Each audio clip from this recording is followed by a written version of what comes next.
கர்த்தருடைய நல்ல நாமம் மகிமைப்படுவதாக. परमेश्वर की अच्छी नाम की महिमा हो। சங்கீதத்தின் புஸ்தகம் भजन संगीता के पुस्तक 25வது சங்கீதம் उसके 25वां अध्याय அவருடைய 17வது வசனத்தை நம்ம வாசிக்கவும் கேட்போம்.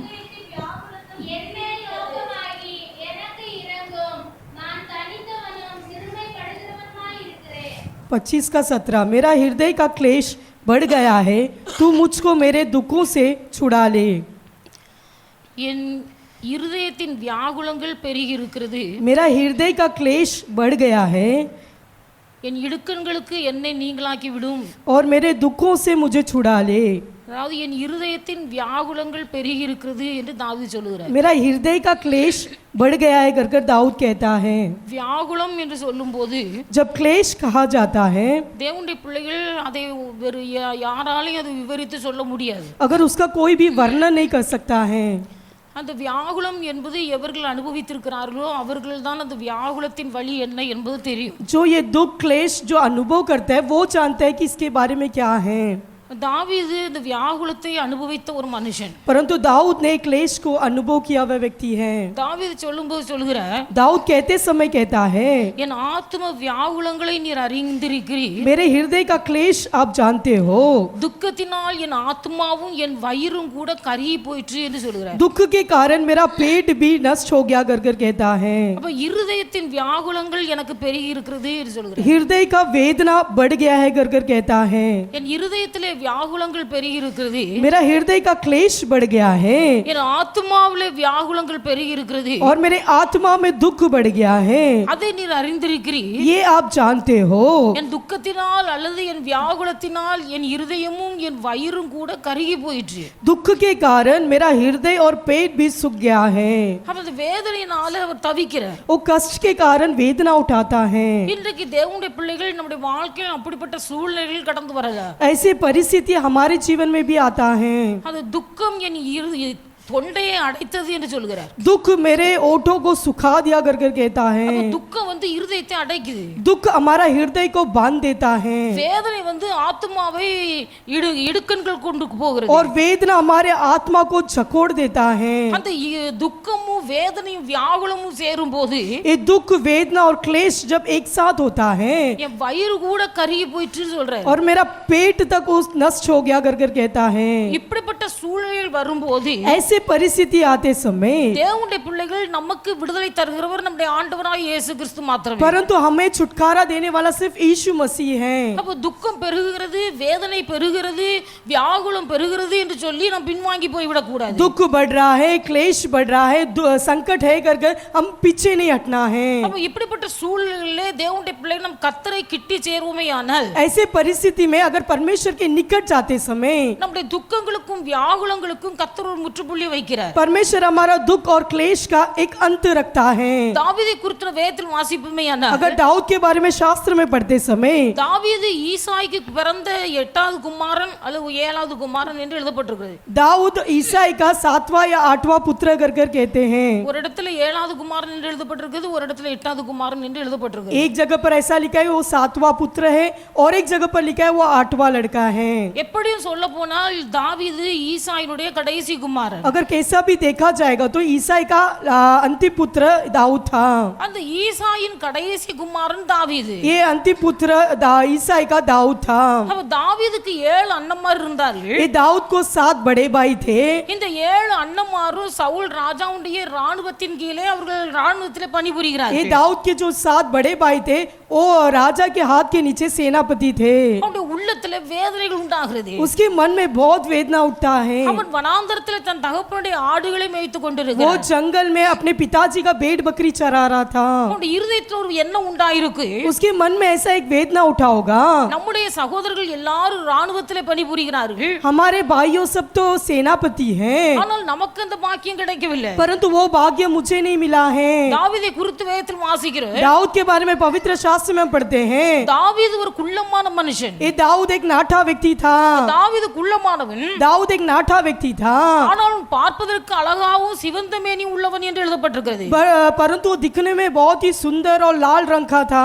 அப்ப தாவீதுடைய சகோதரமார்கள் எல்லாரும் दाऊद के जो बड़े भाई सब जन ராணுவத்தில் பணிபுரிகிற அளவுக்கு ஹைட் வெயிட்டா இருக்கிறாங்க. वो सेनापति में सेना करने के समान वो हाइट बड़े तंदुरुस्त थे।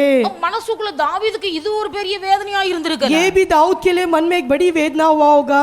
இன்னைக்கு சில பிள்ளைகள் உள்ளத்துல நினைக்கிறார்கள், आज कोई बच्चे अपने मन में विचार सोचते हैं, வீட்ல எல்லாரும் நல்ல ஹைட்டா இருக்கும்போது हमारे घर पे अगर सब लंबे होते समय ஒரே ஒரு ஆள் கட்டையா இருப்பார்களேன்னா अगर उसमें से कोई एक बच्चा अगर नाटा हो, அவங்களுக்கு இருதயத்துல ஒரு வேதனை உண்டாகுது. उनका मन में एक वेदना उठता है, என் கூட பிறந்தவங்க தானே, ये तो मेरे साथ जन्मे हुए हैं, எல்லாரும் என்னை விட வளர்த்தியா இருக்கிறார்கள், सब मेरे से लंबे हैं, நான் மட்டும் ஏன் கட்டையா பிறந்தேன், मैं सिर्फ क्यों नाटा पैदा हुआ, அப்படிங்க எண்ணம் உருவாகிறது. ऐसा विचार उनके मन में आता है। அதே போல எல்லாரும் நல்ல கலரா இருக்கும்போது अगर उसमें सब जन अगर गोरे होते समय, நான் மட்டும் கருப்பா இருப்போமே ஆனால் अगर उसमें से हम एक काले होंगे तो அதுல ஒரு எண்ணம் உண்டாகுது. उसमें भी एक विचार उठता है, எல்லாரும் நல்ல கலரா இருக்கிறாங்க, सब जन तो अच्छा गोरे हैं, நான் ஏன் கருப்பா பிறந்திருக்கிறேன், मैं क्यों काला जन्म हुआ हूँ। இப்படி எல்லாம் சாதாரண மனுஷருக்குள் உண்டாகிற வேதனை. ये सब एक साधारण व्यक्ति के अंदर होने वाला वेदना है। தாவீதுக்குள்ளே இப்படி பல காரியங்கள் உண்டாயிருந்தது. ये दाऊद के अंदर में ऐसे बहुत प्रकार का वेदना उठा।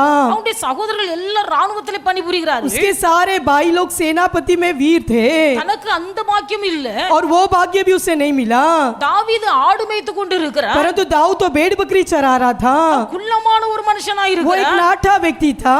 தேவனுடைய பிள்ளைகள் இந்த தாவீதை குறித்து நாம் வாசிக்கும் போது अगर ये दाऊद के बारे में पवित्र शास्त्र में पढ़ते समय, இவ்வளவு குள்ளமான ஒரு மனுஷனா இருந்தாலே भले इतना नाटा होने पर भी தகப்பனுடைய வார்த்தைக்கு கீழ்ப்படுகிற ஒரு மனுஷனா இருக்கிறார். उसका पिताजी का आज्ञा पालन करने वाला व्यक्ति था। தகப்பனார் சொல்லுகிறார், पिताजी कहता है, ராணுவத்தில் பணிபுரிந்து கொண்டிருக்க உன் சகோதரமார்களை போய் பார்த்து जो सैनिक में काम करने वाले तेरे भाइयों से मिलकर அவர்களுக்கு இந்த ஆகாரங்கள் எல்லாம் கொடுத்து उनको ये भोजन लेकर जाकर அவருடைய சுக செய்தி விசாரித்து விட்டு வா. उनका सुख समाचार लेकर आना।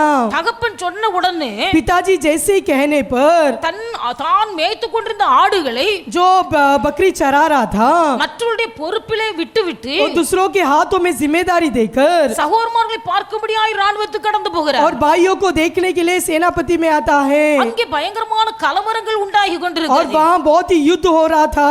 எல்லாரும் கூடி கூடி பேசுகிறார்கள். सब एक दूसरे से मिलकर बात कर रहे थे। இப்படி இவர்கள் கூடி கூடி பேசுவதற்கு காரணம் என்ன ऐसा मिलकर बात करने का क्या कारण है? என்று சொல்லி இந்த தாவீது மற்றவர்களிடத்தில் விசாரித்துக் கொண்டிருக்கிறார். ऐसा दाऊद पूछताछ कर रहा था।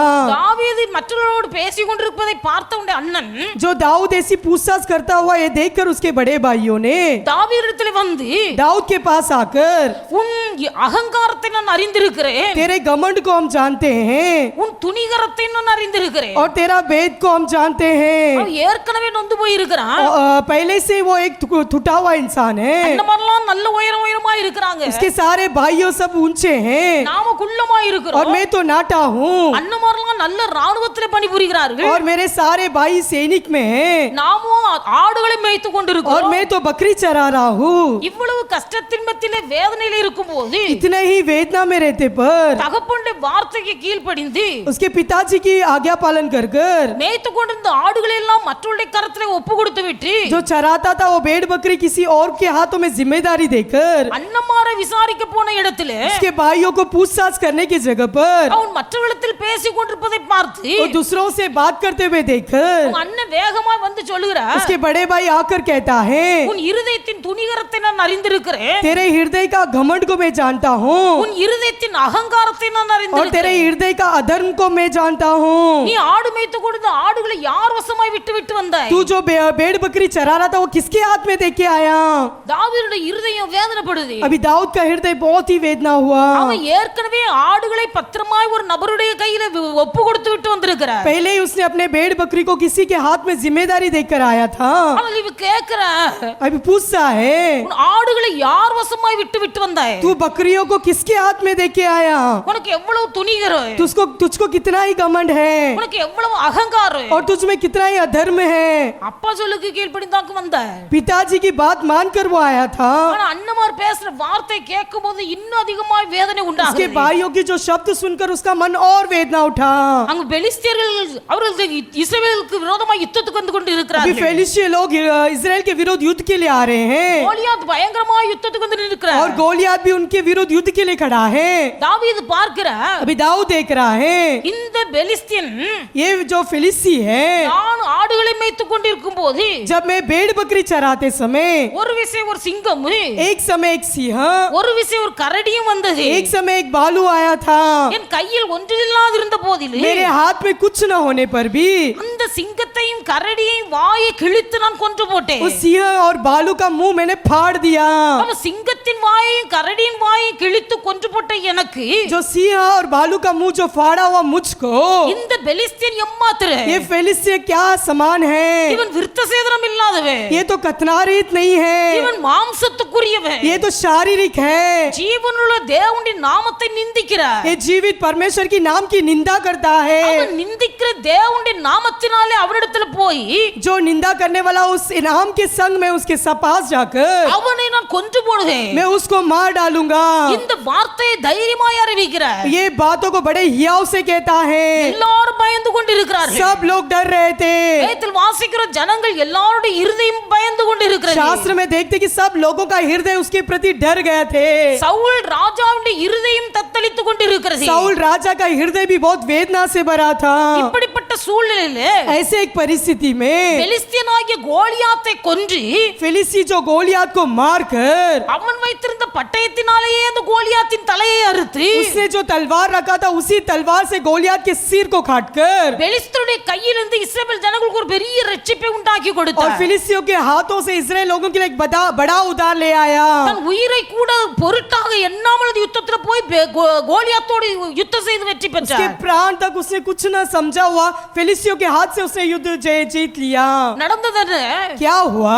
பாராட்ட வேண்டிய சவுல் जो उसकी तारीफ होना चाहिए था साउल, அவனை சந்தோஷமாய் நாலு வார்த்தை சொல்லக்கூடிய சவுல் जो आनंद भरा हुआ बातें कहने वाला साउल, இவனை சகோதரிமார்கள் புகழ்ந்து பேசின போது इनको जो बहनों ने बड़ी तारीफ किया, இந்த சவுலுக்குள்ளே ஒரு பொறாமை நாவி வந்தது ये साउल के अंदर एक बड़ा घमंड की आत्मा आया, ஒரு எரிச்சலின் ஆவி வந்தது एक जलन की आत्मा आया அவன் இந்த தாவீதை கொன்று போட வேண்டும் என்பதற்காக ஈட்டி ஓங்கி கொண்டு நிற்கிறார் और वो उसने ये यत्न किया कि दाऊद को भालू से मार डालने के लिए उसने सोचा। தேவனுடைய பிள்ளைகள் தாவீதுடைய இருதயத்தில் வேதனை பெறுகிறது दाऊद का हृदय में बड़ा ही वेदना बढ़ रहा है। அவனுக்கு ஆதரவு சொல்ல யாரும் இல்லை उसको तसल्ली देने वाला कोई नहीं था। அவன் நன்மை செய்கிறார் वो तो भलाई करता है, எவ்வளவு நன்மை செய்தாலும் भले वो कितना ही भलाई करे, அவனை பாராட்டுவதற்கு யாரும் இல்லை उसको तारीफ देने वाला कोई नहीं था, அவனை உற்சாகப்படுத்தக்கூடிய வார்த்தைகளை பேச யாரும் இல்லை उनको उत्साह देने वाली बातें करने वाला कोई नहीं था। அவனுடைய இருதய வேதனையினால் उसका நிறைந்திருக்கிறது मन पूरा वेदना से भरा था। அதனால தான் தாவீது சொல்கிறார் इसलिए दाऊद कहता है, ஆண்டவரே என் இருதயத்தின் வியாகுலத்தை நீர் அறிந்திருக்கிறீர் हे परमेश्वर मेरे हृदय के क्लेश को आप जानते हो। என் இருதயத்திலே வியாகுலங்கள் பெருகி போயிருக்கிறது मेरा हृदय में क्लेश बढ़ गया है। ஆண்டவரே என் இருதயத்தின் வியாகுலங்களை நீர் மாற்று हे परमेश्वर मेरे हृदय के क्लेश को आप बदल दीजिए। அந்த அளவுக்கு தாவீது எல்லா சூழ்நிலைகளிலும் நெருக்கப்படுகிறார் ऐसे सारे परिस्थिति में उसको बड़ा ही कठिनाई है।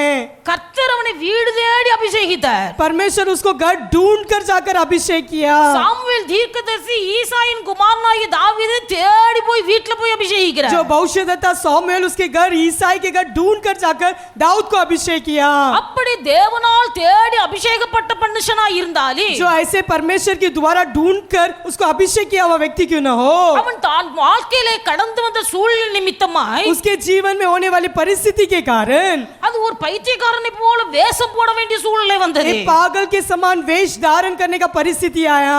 ஒரு விசை ஆகீஸ் ராஜாவிடத்தில் கடந்து போயிருந்தார் एक समय हाइस राजा के पास गया था। அவனை பார்த்தது தாவீது அல்லவா என்று சொன்னபோது जब उसने कहा कि ये तो दाऊद है, அவன் பயந்து और डर के நுரையை தன் வாயிலிருந்து தள்ளி கொண்டு और मुंह से पानी बाहर निकालकर ஒரு பைத்தியக்காரனை போல நடித்தான் என்று வேதம் वो एक வாசிக்கிறோம் पागल के समान नाटक किया कर हम शास्त्र में पढ़ते हैं। அந்த அளவுக்கு அவனுக்கு மரணம் அவனை தொடர்ந்து வந்து கொண்டிருக்கிறது उतना ही मृत्यु उसको ढूंढ कर आ रहा था।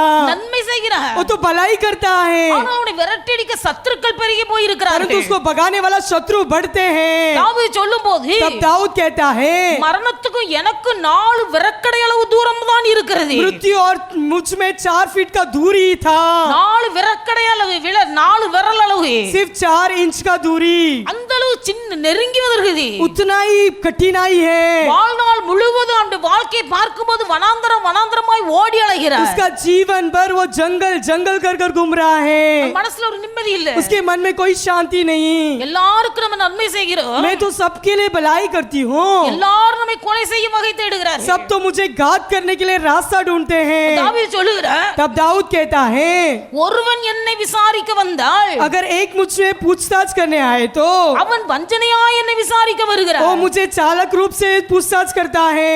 சங்கீதம் 41 நாம் வாசிக்கும் போது भजन संहिता के 41 में अगर पढ़ेंगे அதுல சொல்லப்பட்டிருக்கிறது, उसमें कहा गया है 5வது வசனத்திலே, इसके 5वां वचन में,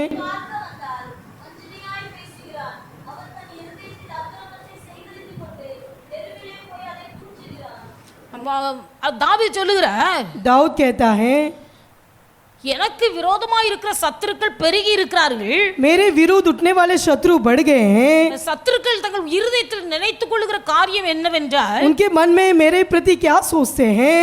அவன் எப்பொழுது சாவான், वो कब मरेगा அவனுடைய பெயர் எப்பொழுது அழியும் और उसका नाम कब मिटेगा?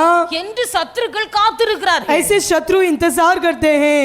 அப்படி சத்துருக்கள் காத்திருக்கிறார்கள். ऐसे शत्रु लोग इंतजार करते हैं. எப்போ அழிவான், कब ये नष्ट होगा, எப்பொழுது அவன் சாவான், कब वो मरेगा, அவன் பெயர் கூட இல்லாமல் எப்பொழுது அழிந்து उसका போவான், नाम तक कब मिट जाएगा. அப்படியே என்று சத்துருக்கள் எப்போ எப்போ எப்போன்னு காத்திருக்கிறார்கள். ऐसा शत्रु मेरे विरुद्ध कब होगा कर कर इंतजार करते हैं. மாத்திரமல்ல, सिर्फ इतना ही नहीं, ஒருவன் என்னை விசாரிக்க வந்தால் अगर एक मेरा पूछताछ करते आते समय தன் இருதயத்தில் வஞ்சனையோடு கூட வருகிறார். उसका मन में अधर्म के साथ आता है, என்னிடத்தில் நல்லவனை போல பேசிவிட்டு मेरे पास तो अच्छाई से बातें कर कर வெளியில் போய் என்னை தூற்றி திரிகிறார். बाहर मेरे बारे में निंदा करता है. ஒரு இருதயத்தில் வேதனை பெருகிக் கொண்டே இருக்கிறது. उसका हृदय में वेदना बढ़ रहा है.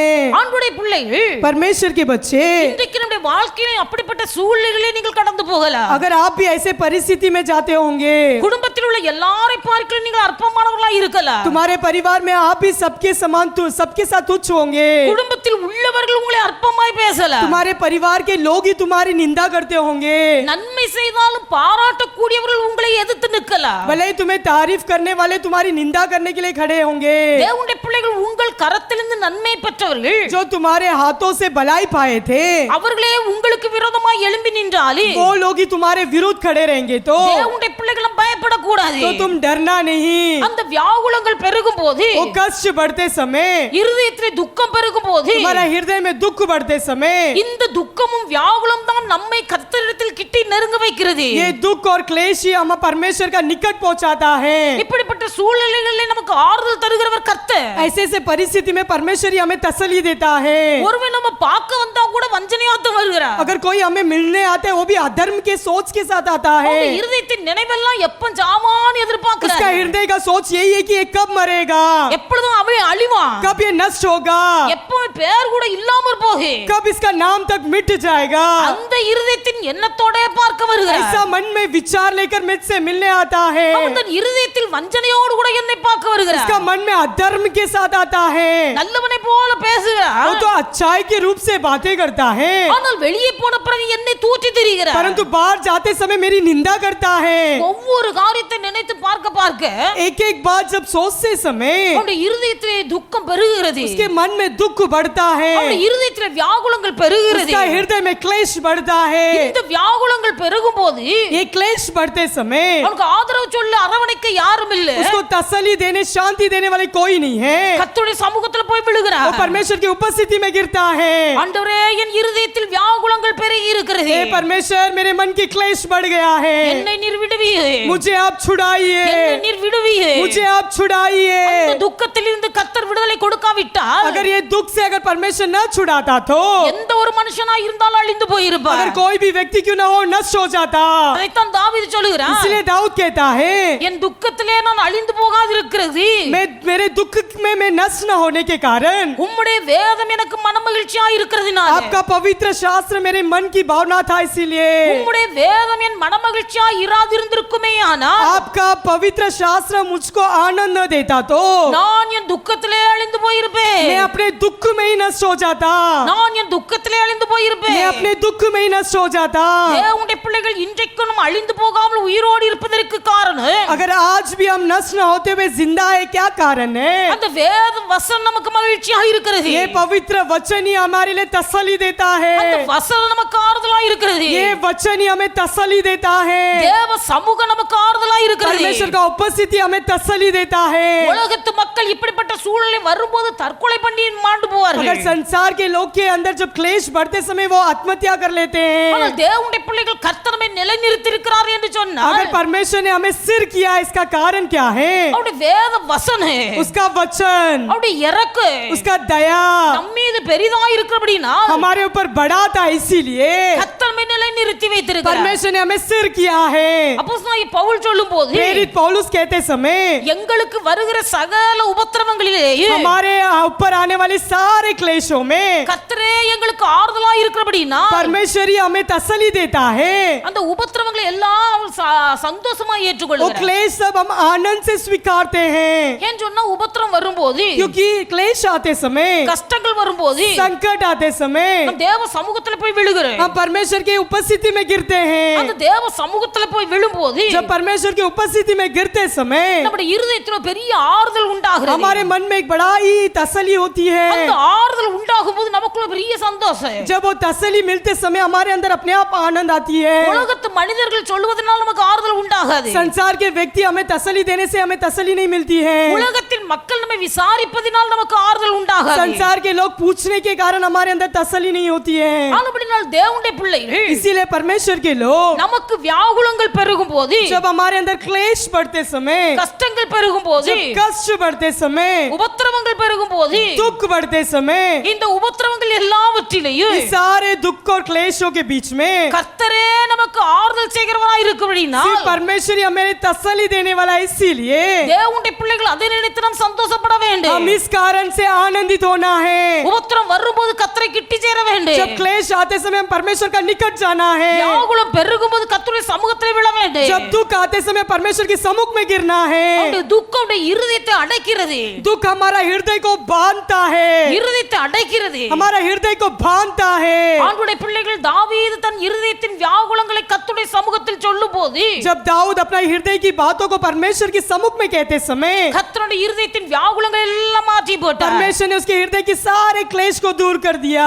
கர்த்தரை துதிக்கிற ஒரு மனுஷனாய் அவரை மாற்றினார். परमेश्वर की स्तुति करने वाला व्यक्ति बनाया। ஆண்டவருடைய பிள்ளைகள் கர்த்தரை துதிக்க வேண்டும். हमें भी परमेश्वर की स्तुति करना चाहिए। நீங்கள் கர்த்தருடைய சமூகத்தில் விழுங்கள். तो परमेश्वर की उपस्थिति में गिरो। இருதயம் துக்கத்தை அடைக்கிறது. तुम्हारा हृदय दुख को बांधता है। அன்னாளுடைய வாழ்க்கையில் அப்படித்தான் துக்கம் இருதயத்தை அடைத்தது. हन्ना का हृदय भी दुख से भरा था। அன்னாள் சொல்லுகிறாள், तब अन्ना कहती है, என் இருதயத்தை எல்லாம் கர்த்தருடைய சமூகத்தில் ஊற்றி விட்டேன். मैंने अपनी मन की सारी बातें यीशु के परमेश्वर के सम्मुख में मैंने कह दिया। எனக்கு இருந்த விசாரங்கள் மிகுதி, मेरे जो दुख थे बहुत बड़े थे।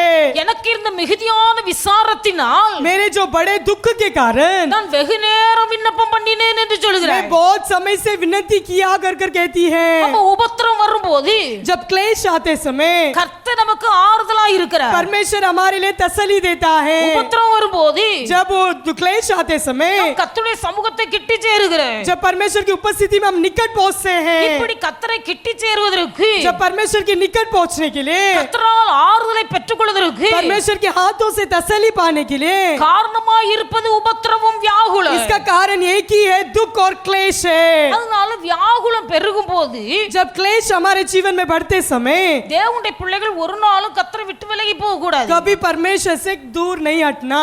கர்த்தரை விட்டு தூரமாய் விலகி போகும்போது जब हम परमेश्वर से दूर हटते समय இன்னும் வியாகுலங்கள் பெருகுமே அல்லாமல் अगर और क्लेश बढ़ेगा, வியாகுலம் குறைவதில்லை. हमारा क्लेश कभी कम नहीं होगा। அதனால கர்த்தரை கிட்ட நெருங்க வைப்பது நமக்கு வருகிற உபத்திரவும் வியாகுலம். परमेश्वर का निकट पहुंचाना सिर्फ क्लेश और दुख है। அதனால தேவனுடைய பிள்ளைகள் इसलिए परमेश्वर के लोगों, வியாகுலங்கள் பெருகும் போது கர்த்தருடைய சமூகத்தில் விழுந்து நீங்கள் ஜெபிப்பீர்களேயானால், जब दुख और क्लेश बढ़ते समय परमेश्वर के सम्मुख में तुम गिरकर प्रार्थना करते समय கர்த்தர் உங்கள் இருதயத்தின் வியாகுலங்களை மாற்றி परमेश्वर तुम्हारा हृदय की क्लेश को दूर कर சகலவிதமான ஆறுதலினால் கர்த்தர் உங்கள் இருதயத்தை நிரப்ப और வல்லவர். संपूर्ण शांति से तुम्हारा हृदय को परमेश्वर भर देगा।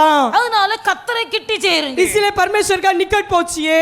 தேவனுடைய பிள்ளைகள் தேவ வேதத்தில் வாசிக்கிற எல்லா சம்பவங்களும் अगर पवित्र शास्त्र में हर एक घटना को अगर हम पढ़ेंगे तो நமக்கு மாதிரிகளாய் எழுதப்பட்டிருக்கிறது. ये सब हमारा चिन्ह आगे चिन्ह है. தாவீது சொல்லுகிறார், दाऊद कहता है என் பிராணனை அழிக்க தேடுகிறவர்கள் अनेகர் இருக்கிறார்கள். मेरे प्राण को नष्ट करने वाले बहुत लोग हैं எனக்கு தீங்கு செய்ய வேண்டும் என்று இருக்கிறவர்கள் अनेகராய் और இருக்கிறார்கள். मेरी बुराई करने वाले लोग भी बहुत हैं. தாவீது தன் கையினால் யாருக்கும் தீங்கு செய்யவில்லை. परंतु दाऊद अपने हाथों से उसने किसी की भी बुराई नहीं की. ஆனால் தாவீதுக்கு தீங்கு செய்ய நினைக்கிறவர்கள் अनेகர். परंतु दाऊद को बुराई करने वाले बहुत लोग थे. தாவீதின் பிராணனை அழிக்க தேடுகிறவர்கள் अनेகர். दाऊद के प्राण को नष्ट करने वाले भी बहुत लोग थे. ஆனால் கர்த்தரும் கூட இருக்கிறார். परंतु परमेश्वर उसके संग था. காரணம் இல்லாமல் சத்துருக்கள் உங்கள் வாழ்க்கையிலே பெருகுவார்களேயானால் अगर बिना कारण अगर आपके जीवन में शत्रु बढ़ जाएंगे तो நீங்கள் எவ்வளவுதான் நன்மை செய்தாலும் भले आप कितना ही भलाई क्यों न करें, நீங்கள் அழிந்து போக வேண்டும் என்று சொல்லி மக்கள் நினைப்பார்களேயானால் अगर आप नष्ट होना ये लोग जानेंगे तो ஆண்டவருடைய பிள்ளைகள் நீங்கள் பயப்படக்கூடாது. तुम डरना नहीं. காரணம் என்ன? इसका कारण क्या है? காரணம் இல்லாமல் ஜனங்கள் உங்களை பகைக்கும் போது अगर कारण के बिना लोग तुम्हें नफरत करते समय ஆண்டவருடைய பிள்ளைகள் அது உங்கள் ஆசீர்வாதத்துக்கு வழிவகுக்கிறது. वो इसका ये कारण है कि तुम्हें आशीर्वाद मिलने वाला है. இப்படி ஜனங்கள் காரணம் இல்லாமல் உங்களை பகைத்தாலும் अगर बिना कारण लोग तुम्हारी नफरत करे, ஜனங்கள் அவன் பிராணனை அழிக்க தேடினாலும் अगर लोग तुम्हारी प्राण को नष्ट करना चाहे, தாவீது சொல்லுகிறார், दाऊद कहता है நானோ சிறுமையும் எளிமையுமானவன். मैं तो छोटा और नीच व्यक्ति हूँ. நான் சிறுமையும் எளிமையுமானவன். मैं छोटा और नीच व्यक्ति हूँ. கர்த்தரோ என் பேரில் நினைவாயிருக்கிறார். परंतु परमेश्वर तो मेरे विचार का है. அல்லேலூயா, हालेलुया, அல்லேலூயா. हालेलुया. தேவனுடைய பிள்ளைகள் வியாகுலம் உங்களுக்கு பெருகும் போது, जब क्लेश तुम्हारे अंदर बढ़ते समय, உபத்திரவங்கள் உங்களுக்கு பெருகும் போது, जब संकट तुम्हारे जीवन में बढ़ते समय, துக்கம் உங்கள் இருதயத்தை அடைக்கும் போது, दुख तुम्हारा हृदय को बांधते समय, எரேமியா சொல்லுகிறார், यिर्मयाह कहता है என் ஈரல் இலகி தரையிலே வடிகிறது என்று சொல்லுகிறார். मेरा कलीजा धरती पर फिसल कर गिरता है.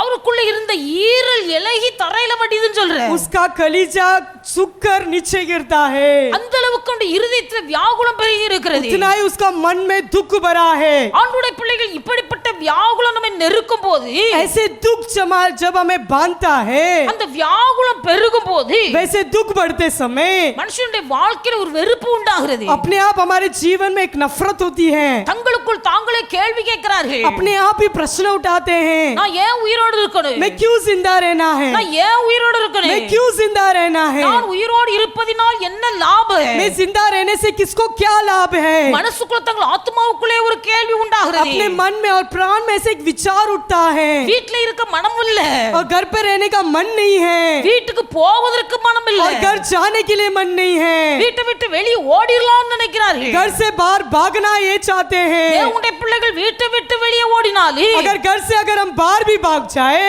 வீட்டுக்குள்ள போக மனதில்லாதிருந்தாலும், अगर घर के अंदर जाने का मन न होने पर भी ஆண்டவருடைய பிள்ளைகள் அந்த பாதையிலே நீங்கள் தொடர்ந்து ஓடக்கூடாது. उसी मार्ग में तुम लगातार दौड़ना नहीं है. கர்த்தரை கிட்டி சேருங்க. तुम परमेश्वर के निकट आओ. கர்த்தர் உங்கள் இருதயத்தின் வியாகுலத்தை மாற்றுவார். परमेश्वर तुम्हारा हृदय की वेदना को दूर करेगा. அநேகருடைய வாழ்க்கையில आज बहुत लोगों के जीवन में வெளியே போயிட்டா வீட்டுக்கு வர்றதுக்கு மனசே இருக்கு. अगर वो बाहर जाएंगे तो घर आने का मन ही नहीं रहता है. தேவனுடைய ஆலயத்துக்கு வந்தால் வீட்டுக்கு போக மனம் இருக்காது. अगर परमेश्वर के भवन में आते समय घर जाने का मन नहीं करता है. மனசுக்குள்ள என்ன உருவாகிறது? उनके मन में ऐसे विचार उठते हैं, நான் வீட்டுக்கு போய் என்னத்துக்கு? मैं घर जाकर क्या फायदा, நான் வீட்டுக்கு போய் என்ன பிரயோஜனம்? मैं घर जाकर क्या फायदा है. நான் தேவ சமூகத்துல இருப்பது நல்லது. परमेश्वर की उपस्थिति में रहना अच्छा है. சகோதரிகள் அநேகர் தங்கள் இருதயத்தில் வியாகுலம் பெருகும் போது, जब बहनों के हृदय में वेदना बढ़ते समय, அந்த வேதனை வியாகுலங்கள் எல்லாம் கொட்டி தீர்ப்பதற்கு जब उनकी वेदना को बाहर निकालते हैं, அவர்கள் எவர்களை அதிகமாய் நேசிக்கிறார்களோ அவர்களுடைய வீட்டுக்கு போய் கடந்து போகிறார்கள். वो किससे ज्यादा प्रेम करते हैं उनकी घर जाते हैं. தங்கள் வீட்டை விட்டு अपना घर छोड़कर அவர்கள் நேசிக்கிறவர்களுடைய வீட்டிலே போய் தங்கள் இருதயத்தின் வியாகுலங்களை वो கொட்டுகிறார்கள். जिससे प्रेम करते हैं उनके घर पर जाकर अपनी हृदय की वेदना उनके पास बताते हैं. தேவனுடைய பிள்ளைகள் உங்கள் நண்பர்களிடத்தில் உங்கள் வியாகுலங்களை பகிர்ந்து கொண்டாலே,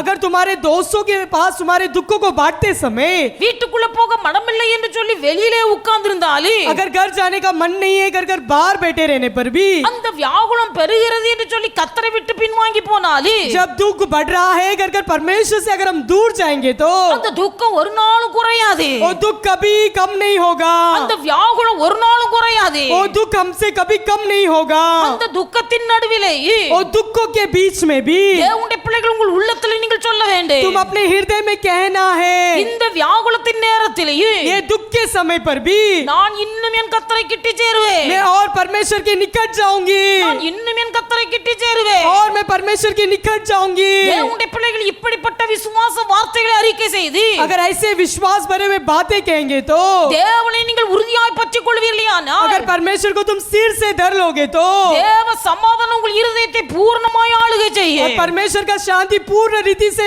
कब्जा करेगा। அல்லேலூயா, हालेलुया, அல்லேலூயா. हालेलुया। தன் பெற்றெடுத்த குமாரன் அப்சலோம் जिस उसने जन्माया वह पुत्र अब्सलोम था, எல்லா வேதனைகளையும் தாங்கிக் கொள்ளுகிறான். वो सारे वेदना को सहन करता है। பெற்ற பிள்ளையே அவனுக்கு விரோதியா எழும்பிட்டான். अभी उसका खुद का बेटा ही उसका विरोधी खड़ा हो गया। பிள்ளையே தனக்கு விரோதியா எழும்பும் போது जब उसका बेटा ही उसके विरुद्ध खड़ा था, தகப்பனுடைய இருதயம் என்ன ஆகு? कि पिताजी का हृदय क्या रहेगा? இருதயம் வியாகுலப்படுகிறது. अभी उसका मन बहुत ही वेदना हुआ। இன்னைக்கு अनेक பெற்றோர்கள் சொல்லுகிறார்கள், आज बहुत सारे पालक लोग कहते हैं, மற்றவர்களும் சொல்லி கொடுக்கிறார்கள், वो लोग दूसरे से भी कहते हैं, பிள்ளைகள் தோளுக்கு மேல வளர்ந்துட்டாங்கன்னா அவங்க மேல கை வைக்காதீங்க. अगर बच्चे कंधे से लंबे हो गए तो उनके ऊपर हाथ न रखो। பிள்ளைகள் தோளுக்கு மேல வளர்ந்த பிள்ளைகள் மீது கை வைக்க கூடாது. अगर आप बच्चे कंधे के ऊपर बढ़ गए तो हाथ मत रखो।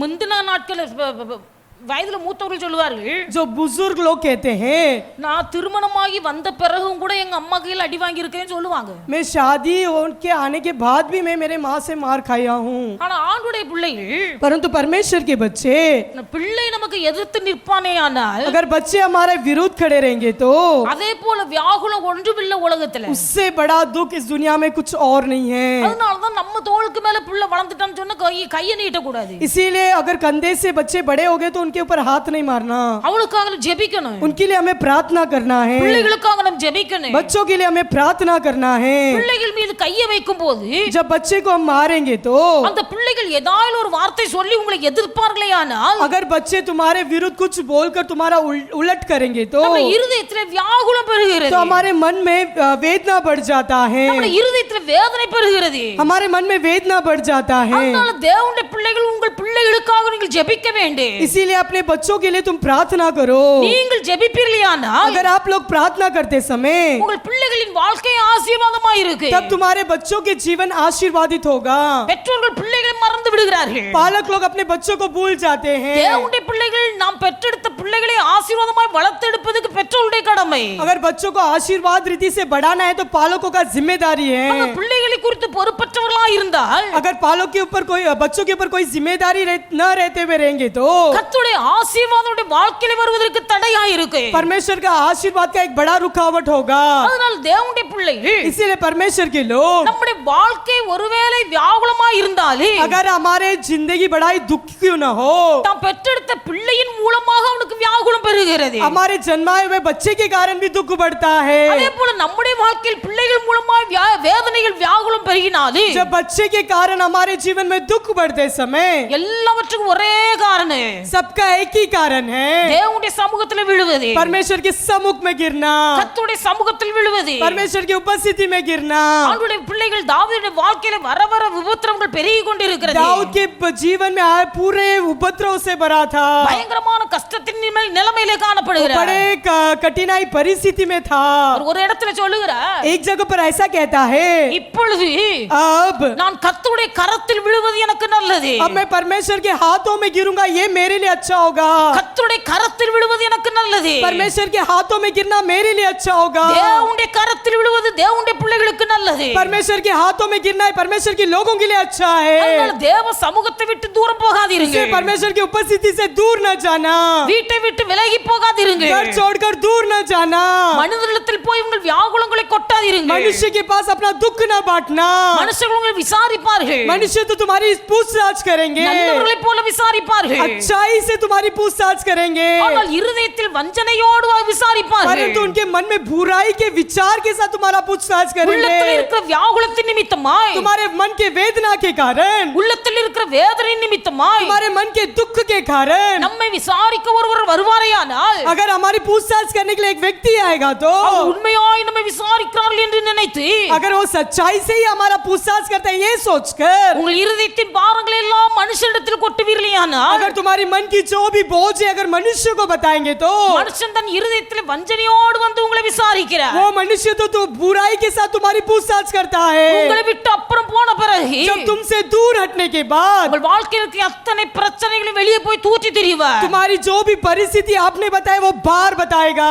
வியாகுலம் பெருகும் போது தேவ சமூகத்தில் விழுங்கள். क्लेश बढ़ते समय परमेश्वर की उपस्थिति में गिरिए, வியாகுலம் பெருகும் போது தேவனுடைய கரத்தில் விழுங்கள். और परिस्थिति बढ़ते समय परमेश्वर के हाथों में गिरना। கர்த்தர் உங்கள் வியாகுலத்துக்கு காரணமாக இருக்கிற எல்லா காரியத்தையும் நின்று உங்களுக்கு விடுதலை தருவார். परमेश्वर तुम्हारी जो भी दुख की परिस्थिति हो सारा बदल देगा। அல்லேலூயா, हालेलुया, அல்லேலூயா. हालेलुया। தேவனுடைய பிள்ளைகளும் வேதத்தில் வாசிப்போமேயானால், अगर हम पवित्र शास्त्र में पढ़ेंगे तो அந்த பிலிப்பியர் 2வது அதிகாரம், फिलिपियों के पुस्तक 2 अध्याय, பிலிப்பியர் 2வது அதிகாரம் 26வது வசனத்தை अगर வாசிப்போம். फिलिपियों के 2 अध्याय 26 में पढ़ेंगे तो, क्योंकि उसका मन तुम सब में लगा हुआ था, इस कारण वह व्याकुल रहता था, क्योंकि तुमने उसी की बीमारी की हाल सुना था।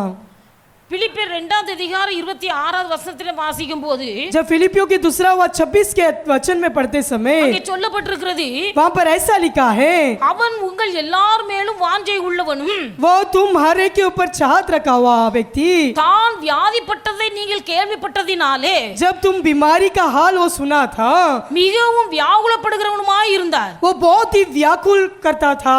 பவுல் இந்த இடத்துல சொல்லும் போது जब पौलुस ने ऐसा इस वचन में कहा है, எப்பாப்ராவை குறித்து சொல்லுகிறார். यहाँ पर एपाप्रा के बारे में कहता है, எப்பாப்ரா எல்லா ஜனங்களையும் விசாரிக்கிற நல்ல குணம் உள்ளவன். ये एपाप्रा लोगों की पूछताछ करने वाला एक अच्छा व्यक्ति था। அவன் ஒரு நாள் வியாதிப்பட்டார். वो एक दिन बीमार हुआ, அவனுடைய வியாதி பெருகி பெருகி जब उसका बीमारी बहुत ही बढ़ गया था, அவன் வியாதி பெருகி उसका बीमारी बढ़ते समय அவன் மரணத்துக்கு சமீபமா இருந்தார். वो मृत्यु के निकट था, அவன் மரணத்துக்கு சமீபமா वो இருந்தார். मृत्यु के निकट था। ஆனாலும் கர்த்தர் இந்த எப்பாப்ராவுக்கு இறங்கி परंतु परमेश्वर इस इपाफ्रुदितुस को उतरकर, அவனை மரணத்துக்கு ஒப்பு கொடுக்காமல் परंतु मृत्यु को उसको न सौंपते हुए, அவனை இந்த வியாதியின் பள்ளத்தாக்கிலிருந்து வெளியே கொண்டு வந்தார். परमेश्वर ने उस बीमारी से परमेश्वर ने बाहर लिया।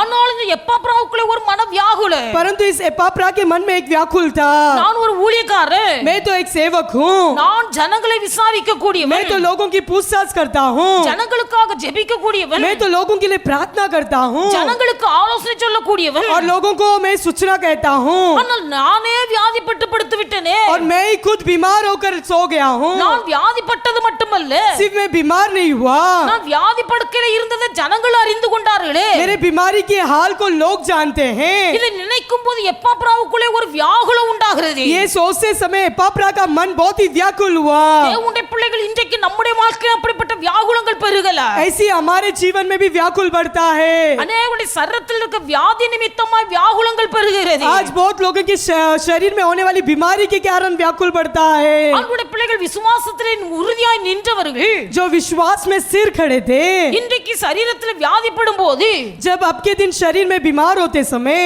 அவர்கள் பரிகாரியை தேடி கடந்து போகும்போது, वो जब डॉक्टर के पास जाते समय அவருடைய உள்ளத்துல வேதனை உண்டாகிறது. उनके मन में बहुत ही वेदना उठता है। தேவனுடைய பிள்ளைகள் வியாதியஸ்தனுக்கு வைத்தியன் தேவை. जो बीमारी है उसको वैद्य की अवश्य है, அது தவறல்ல. वो गलत नहीं है। ஆனால் அப்படிப்பட்டவர்கள், जो ऐसे लोग हैं, விசுவாசத்தில் உறுதியாய் இருக்கக்கூடியவர்கள், जो विश्वास में सिर रहने वाले, விசுவாசத்தை மக்களுக்கு போதிக்க जो கூடியவர்கள், विश्वास की बातें लोगों से कहने वाले, வியாதியிலே மற்றவர்களை விசாரிக்க கூடியவர்கள், जो बीमार रहते समय लोगों की पूछताछ करते हैं। இன்றைக்கு மற்றவர்கள் நம்மை விசாரிக்க கூடிய சூழ்நிலை மாறிவிட்டோமே. अगर दूसरे लोग अब मेरी पूछताछ करने की हालत मुझ में हो गई, இன்றைக்கு மற்றவர்கள் நமக்கு ஆறுதல் சொல்லக்கூடிய நிலைமையில மாறிவிட்டோம். மாறிவிட்டோமே. आसो दूसरे लोग मुझे तसल्ली देने की हालत में हम हो गए. இந்த நிலைமை எப்பாப்ராவுக்கு வந்தபோது ऐसे परिस्थिति जब एप्पाफ्रा के अंदर हुआ, எப்பாப்ரா மனசுல ரொம்ப ये வியாகுலப்படுகிறார். एप्पाफ्रा मन में बहुत ही दुखित होता है. பவுல் சொல்லுகிறார், पौलुस कहता है இந்த எப்பாப்ராவுக்கு கர்த்தர் இரக்கம் செய்தார். ये इस एप्पाफ्रा को परमेश्वर दया दिखाता है. எப்பாப்ராவுக்கு இரக்கம் செய்தது மட்டுமல்ல, सिर्फ परमेश्वर ने उसको दया ही नहीं दिखाया, துக்கத்தின் மேல் துக்கம் எனக்கு உண்டாகாதபடிக்கு दुख के ऊपर दुख न आते हुए கர்த்தர் எனக்கும் இரக்கம் செய்தார் என்று சொல்லுகிறார். परमेश्वर ने मुझ पर भी दया किया है. ஹalleluya, हालेलुया, ஹalleluya. हालेलुया. எப்பாப்ரா ஒரு ஊழியக்காரன். ये एप्पाफ्रा एक सेवक था எப்பாப்ராவுக்கு மூத்தவர் அப்போஸ்தலனாகிய பவுல். और ये एप्पाफ्रा का बुजुर्ग था ये प्रेरित पौलुस. அப்ப பெரியவர் பவுல். जो बड़ा व्यक्ति पौलुस था, பவுலுடைய கையின் கீழே எப்பாப்ரா இருக்கிறார். पौलुस के हाथ के नीचे ये एप्पाफ्रा था.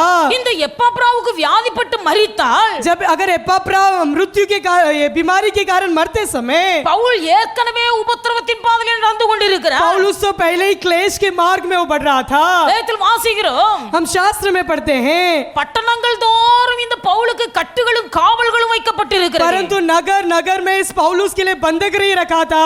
போகுமிடமெல்லாம் உபத்திரவம். कि जिधर भी जाए उधर उपद्रव. மரணத்துக்கு தப்பி பிழைத்தோர் கரை போய் சேர்ந்தார்கள். अगर मरने से बचकर वो किनारे पहुंचे, அந்த கடல்ல மூழ்கி அமிழ்ந்து போகாதபடிக்கு நீந்தி நீந்தி கரை சேர்ந்தார்கள். परंतु समुद्र में न डूबते हुए परमेश्वर ने उनको किनारा तक पहुंचाया था. முழுவதும் நனைந்து போனார். पूरी तरह से वो सूख गया था. அந்த குளிர் காய்வதற்காக நெருப்பெடுத்த விறகு பொறுக்கிற போது वो ये गर्म होने के लिए जब उन्होंने लकड़ी चुन लिया, எல்லாரும் விறகு பொறுக்கி தீ நெருப்பு மூட்டி குளிர் காய்ந்து கொண்டிருக்கிறார்கள். सबने लकड़ी चुन कर जलाकर उसमें से गर्म ले रहे थे. பவுலும் சில விறகுகளை பொறுக்கினார். पौलुस भी लकड़ी चुना. பாம்பு கடித்து விட்டது. उस समय उसको सांप ने काट दिया. அந்த தீவுல உள்ள மக்கள் சொல்லுகிறார்கள், वो द्वीप के लोग कहते हैं மெய்யாகவே இவன் மரணத்துக்கு பாத்திரவான். सच्चाई में ये मृत्यु का ही पात्र है. மெய்யாகவே இவன் மரணத்துக்கு பாத்திரவான். सच्चाई ये मृत्यु का ही पात्र है. இப்படி போகிறமெல்லாம் அவனுக்கு கஷ்டங்களும் பாடுகள். वो किधर भी जाता है उधर उतना ही व्याकुल उसको बढ़ता है. கையின் கீழ இருக்கிற எப்பாப்ரா செத்து போனா अगर उसके हाथ के नीचे रहने वाला एप्पाफ्रा भी मर जाएगा तो அப்ப அவனுக்கு இருக்கிற துக்கத்தோடு துக்கம் சேர்ந்து கொண்டே இருக்கும். अभी उसका दुख के साथ और दुख बढ़ेगा. பவுல் சொல்லுகிறார், पौलुस ने कहा எப்பாப்ராவுக்கு இறங்கினது மட்டுமல்லாமல் सिर्फ एप्पाफ्रा को परमेश्वर ने दया नहीं किया, துக்கத்தின் மேல் துக்கம் எனக்கு வராதபடிக்கு शोक के ऊपर शोक न आते हुए கர்த்தர் எனக்கும் இறங்கினார். परमेश्वर मुझ पर भी दया किया. தேவனுடைய பிள்ளைகள் எப்பாப்ரா தன் சரீரத்தில் வந்த வியாதி நிமித்தமாய் வியாகுலப்படுகிறார். एप्पाफ्रा अपने शरीर में होने वाली बीमारी के कारण वो व्याकुल उठता है. அவருடைய பிள்ளைகள் இன்னைக்கு அநேகருக்கு தங்கள் சரீரத்திற்கு வியாதி நிமித்தமாய் ஒரு வியாகுல. आज बहुत लोगों को अपने शरीर के बीमारी के बारे में एक व्याकुल है. எந்த ஒரு வியாகுலமாய் இருந்தாலே भले उसमें कोई भी व्याकुल क्यों ना हो, கர்த்தருடைய சமூகத்தில் நாம் விழும்போது अगर परमेश्वर की उपस्थिति में जब हम गिरेंगे, நம்முடைய வியாகுலத்திலிருந்து கர்த்தர் நம்மை மீட்டு ரட்சிக்க வல்லமை உள்ளவராய் परमेश्वर இருக்கிறார். उस व्याकुल से हमें छुड़ाने के लिए वो सामर्थ है. அல்லேலூயா, हालेलुया, அல்லேலூயா. हालेलुया. அவருடைய பிள்ளைகள் ஒன்றையும் குறித்து கவலைப்படக்கூடாது. इसलिए किसी भी बातों को तुम चिंता न करना, ஒன்றையும் குறித்து கவலைப்படக்கூடாது. किसी भी बातों को लेकर तुम चिंता न करना. வியாகுலம் வருவது இயற்கை. व्याकुल आना ये तो सरल है, சரீரத்தில் வியாதி வருவது இயற்கை. और शरीर में बीमारी आना तो भी जरूरी है. நன்மை செய்து பாடு அனுபவிப்பது இயற்கை. भलाई कर कर परेशानी उठाएगा ये भी है. ஆனபடினால் தேவனுடைய பிள்ளைகள் தேவனை கிட்டி சேர வேண்டுமே அல்லாமல் अगर परमेश्वर का निकट होना है, इसके अलावा ஆண்டரை விட்டு தூரம் விலகி போக கூடாது. परमेश्वर से दूर नहीं हटना. வேதத்தில் வாசிக்கும் போது जब हम शास्त्र में पढ़ते हैं, யோசேப்புடைய சரீரத்தை குறித்து நாம் வாசிக்க முடியும். यूसुफ के शरीर के बारे में हम पढ़ सकते அந்த हैं. யோசேப்புடைய சரித்திரத்தை நாம் வாசிக்கும் போது अगर यूसुफ के उसकी जिंदगी के बारे में पढ़ते समय, யோசேப்பு தன் தகப்பனால் அதிகமாய் நேசிக்கப்பட்டார். ये यूसुफ अपने पिताजी के द्वारा बहुत प्रेम किया हुआ लड़का था. யோசேப்பு தன் தகப்பனால் அதிகமாய் நேசிக்கப்பட்டார். ये यूसुफ अपने पिताजी के कारण बहुत ही प्रेमी लड़का था. காரணம் என்னவென்றால் इसका कारण क्या था? தான் அதிகமாய் நேசித்த ராகேல் பெற்ற குமாரன் இந்த யோசேப்பு. ये याकूब जिसने अपने पत्नी राहेल से बहुत प्रेम किया था, उसके द्वारा जन्माया गया था ये यूसुफ. யாக்கோப்பு தன் மனைவியாகி ராகேலை அதிகமாய் நேசித்தார். ये याकूब अपने पत्नी राहेल से बहुत प्रेम किया. அப்ப ராகேல் பெற்றெடுத்த குமாரன் யோசேப்பு. யோசேப்பு. ये राहेल के द्वारा जन्माया गया वही लड़का यूसुफ था, ஆனா ராகேல் சீக்கிரமாக செத்து போனாள். परंतु ये राहेल जल्दी ही मर गई थी। அதிகமாய் நேசித்து மனைவி பெற்றெடுத்த குமாரன், जिसने उसे ज्यादा प्रेम किया हुआ पत्नी से पैदा हुआ ये यूसुफ, மாத்திரமல்ல ராகேல் மரித்து போனாள். अभी राहेल का मृत्यु हो गया। இப்போ இந்த யோசேப்பு தாய் இல்ல. अभी यूसुफ को माँ नहीं है। இப்போ தகப்பனாகிய யாக்கோபு இந்த யோசேப்பை அதிகமாய் நேசிக்கிறார். अभी उसका पिताजी यूसुफ से बहुत प्रेम करता है அப்படினால யோசேப்புக்கு பலவர்ண அங்கி தைத்து கொடுத்தார். और यूसुफ के लिए रंग भरे रंग एक वस्त्र सिलाकर दिया। யோசேப்புக்கு 10 அண்ணன்மார் இருந்தாங்க. ये यूसुफ को 10 भाई थे। வேதத்தில் வாசிக்கிறோம், हम शास्त्र में पढ़ते हैं தகப்பன் இந்த யோசேப்பை அதிகமாய் நேசித்ததினால் उसके पिताजी यूसुफ से बहुत प्रेम किया, इसीलिए அவனுடைய 10 சகோதரர்களும் அவனை பகைத்தார்கள். उसके 10 भाइयों ने भी उसको नफरत किए। இப்படிப்பட்ட சூழ்நிலையில ऐसे परिस्थिति में யோசேப்பு 2 சொப்பனம் கண்டார். यूसुफ ने 2 सपना देखा। அந்த சொப்பனத்தை கண்டு சொன்னபோது जब उसने सपना बताया, வேதத்தில் வாசிக்கிறோம், हम शास्त्र में पढ़ते हैं யோசேப்பின் சொப்பனத்தின் நிமித்தம் சகோதரமார்கள் இன்னும் அதிகமாய் அவனை பகைத்தார்கள். उसके सपना के कारण उसके भाइयों ने और उसको नफरत करने लगे। ஆதியாகமம் 42வது அதிகாரம் 21வது வசனத்தை வாசியுங்கள். अगर उत्पत्ति के 42 में अगर हम पढ़ेंगे तो நம்முடைய சகோதரனுக்கு நாம் செய்த துரோகம் நம்மேல் சுமந்தது. அவன் நம்மை கெஞ்சி கேட்டுக்கொண்டபோது அவனுடைய மனவியாகுலத்தை நாம் கண்டோம். அவனுக்கு செவிகொடாமல் போனோமே. ஆகையால் இந்த ஆபத்து நமக்கு நேரிட்டது என்று ஒருவரை ஒருவர் பார்த்து சொல்லிக் கொண்டார்கள். யோசேப்பு यूसुफ அவன் அதிகமாய் நேசித்த தகப்பன் அதிகமாய் நேசித்ததனால சகோதரர்கள் பகைக்கிறார்கள். उसके पिताजी ने यूसुफ से बहुत प्रेम किया, इसीलिए उसके भाइयों ने उसकी नफरत किया। அவன் ஒரு சொப்பனத்தை கண்டு சொன்னார். अभी वो एक सपना देखकर कहता है, வயல்ல எல்லாரும் அரிக்கட்டுகளை அறிந்து கொண்டிருக்கிறார்கள். खेतों में सब फूले बांध रहे हैं யோசேப்பு தான் அரித்த அரிகட்டு நிமிர்ந்து நிற்கிறது. और यूसुफ ने जो फूले बांधा था वो सीधा खड़ा है। மற்ற 10 அரிக்கட்டுகளும் தாழ விழுந்து வணங்குகிறது. अभी बाकी जो फूले खड़े हैं वो मेरी दंडवत कर रहे हैं। அது ஒரு சொப்பனம் கண்டார். ऐसा एक उसने सपना देखा। இரண்டாவது ஒரு சொப்பனம் காண்கிறார். दूसरा एक सपना देखता है, சூரியனும் சந்திரனும் सूर्य और चंद्रमा 11 நட்சத்திரங்கள் और 11 तारे அவனை தாழ விழுந்து வணங்குவதை போல ஒரு சொப்பனம் கண்டார். मुझे दंडवत कर रहा है। मैंने ऐसा एक सपना देखा। ஆனா தகப்பனுக்கு கூட அந்த நேரம் கோபம் வந்தது. पिताजी को तक उसके ऊपर गुस्सा आया। நானும் உன் தாயும் சகோதரர்களும் உன்னை வந்து வணங்குவோமோ என்று சொல்லி அவன் கண்ட சொப்பனத்தின் நிமித்தமாக யோசேப்பை கடிந்து கொண்டார். और पिताजी ने उसको डांटा कि क्या मैं और मेरी तेरी माता और तेरे भाई तुझे झुककर दंडवत करेंगे क्या? அவர் கடிந்து கொண்டாலே उसे डांटने पर भी யோசேப்பு கண்ட சொப்பனத்தை தன் இருதயத்தில் வைத்துக் கொண்டார். परंतु यूसुफ ने जो देखा वह सपना अपने हृदय पे रखा। சகோதரருக்கு ரொம்ப கோபம் வருகிறது. अभी उसके भाइयों को उसके ऊपर बहुत गुस्सा आता है। தேவனுடைய பிள்ளைகள் இந்த சம்பவங்கள் எல்லாம் நாம் வேதத்தில் வாசிக்கிறோம். अगर तुम ये घटना सब हम पवित्र शास्त्र में हम पढ़ते हैं। அவருடைய சகோதரர்கள் எல்லாரும் ஆடு மேய்க்க போயிருந்தார்கள். अभी उसके सारे भाइयों ने भेड़ बकरी चराने गए थे சகோதரர்கள் எல்லாரும் இவனை பகைக்கிறார்கள் என்பது நன்றாக தெரியும் தகப்பனுக்கு. और पिताजी अच्छी तरह से जानते हैं कि उसके सारे भाई यूसुफ से नफरत करते हैं। ஆனாலும் தகப்பன் யோசேப்பை அழைத்து परंतु उसके पिताजी यूसुफ को बुलाकर உன் சகோதரர்கள் சீகேமிலே ஆடு மேய்க்க போயிருக்கிறார்கள். और तेरे सारे भाई शेकेम में भेड़ बकरी चराने गए हैं, அவர்களை பார்த்தவரை விசாரித்து விட்டு வா என்று அனுப்புகிறார். तू वहां जाकर उनके पूछताछ कर आना। 10 சகோதரர்கள் வேதனைப்படுத்துகிறார்கள். और उसके 10 भाई भी मिलकर उसकी वेदना करते हैं 10 சகோதரர்கள் அவன் மீது பொறாமை और கொள்ளுகிறார்கள். उसके 10 भाई भी उसके ऊपर जलते हैं। எல்லாம் தெரிந்திருந்து सब कुछ जानने पर भी யோசேப்பு தகப்பன் வார்த்தைக்கு கீழ்ப்படிந்து கடந்து போகிறார். यूसुफ अपने भाइयों की बातें मानकर जाता है தகப்பன் சொன்ன இடத்துல போய் தேடுகிறார். और अपने पिता भाइयों की जगह ढूंढता है। சகோதரர்கள் ஒருவரையும் காணே. अभी वहाँ उसके भाई नहीं दिखाई दे रहे हैं। அந்த வனாந்தரத்துல ஒரு மனுஷன் நிற்கிறான். उस जंगल पर एक व्यक्ति खड़ा है। இந்த யோசேப்பு வழி தெரியாமல் தவித்து நிற்கிறதை பார்த்து ये यूसुफ जगह न देखते समय भटक रहा था। யோசேப்பிடத்து வந்து கேட்கிறார், यूसुफ से आकर कहता है, என்னத்தை தேடுற? तू क्या ढूंढता है? இல்ல எங்க அண்ணன்மாருக்கு ஆடு மேய்ச்சிட்டு வந்தார்கள். नहीं, मैं अपने भाइयों को ढूंढता हूँ जो भेड़ बकरी चरा रहे थे। அண்ணன்மாரை தேடி வந்தேன். मैं अपने भाइयों को ढूंढ कर आया था। அவர்களை இங்கே காணே. भाई वो लोग यहाँ पर नहीं हैं। அந்த ஆள் சொன்னாரு, तुरंत वो मनुष्य ने कहा, தோத்தானுக்கு போவோம் வா வாருங்கள் என்று அவர்கள் சொல்ல நான் கேட்டேன் என்று சொன்னார். मैंने ऐसा सुना था कि वो तोतान चलेंगे घर घर. அந்த மனுஷனுடைய வார்த்தை கேட்டவன் தோத்தானுக்கு சகோதரமார்களை தேடி போய் கொண்டிருக்கிறார். उनके मनुष्य की बातें सुनकर वो तोतान की ओर जा रहे थे. தூரத்துல யோசேப்பு வருவதை சகோதரமார்கள் கண்டார்கள். दूर आते समय उनके भाइयों ने देखा. சகோதரமார்கள் எல்லாரும் பேசிக் கொள்கிறார்கள். अभी आपस में भाई लोग देख रहे हैं, पूछ रहे हैं, இதோ சொப்பனக்காரன் வருகிறார். ये देखो सपने देखने वाला आ रहा है. அவனை பிடித்து அடித்து நாம் கொன்று போடுவேன். उसको पकड़कर मार कर हम मार डालेंगे. அவன் சொப்பனம் எப்படி நிறைவேறும் என்பதை பார்க்கலாம். हम ये देखेंगे कि उसका सपना कैसा पूरा होता है. தேவனுடைய பிள்ளைகள் மனுஷனை கொலை செய்கிற அளவுக்கு எழும்பி விட்டார்கள் சகோதரமார்கள். मनुष्य उसको मार डालने के लिए तक उसके ऊपर हाथ उठाए हुए उसके भाई ஒரு लोग. மனுஷன் ஆசீர்வதிக்கப்பட்டு உயர்த்தப்படும் போது अगर कोई व्यक्ति आशीर्वाद कर कर उन्नति पाते समय, அல்லது மனுஷனுடைய வாழ்க்கையில தேவன் கிரியை செய்ய நினைத்து जब परमेश्वर किसी व्यक्ति के जीवन में क्रिया करते समय, அந்த மனுஷனோடு கர்த்தர் இருந்து ஆசீர்வதித்து உயர்த்துவாரேயானால் अगर परमेश्वर उस व्यक्ति के संग रहकर आशीर्वाद कर कर उन्नति करते समय, உயர்த்தப்படுகிற மனுஷனை பார்த்து மற்றவர்களுக்கு பொறாமை உண்டாகிறது. जो उन्नति पाने वाला उस व्यक्ति को देखकर लोगों के अंदर जलन उठती है அவனை கொன்று போடுவதற்கு கூட தயாராக எழும்பிட்டாங்க. और उसको मार डालने के लिए तक तैयार उड़ गए. ஆனா அவன் மூத்த அண்ணனுக்கு ரொம்ப தயவு உண்டாயிற்று. परंतु उसके बड़े भाई को बड़ा ही दया हुआ.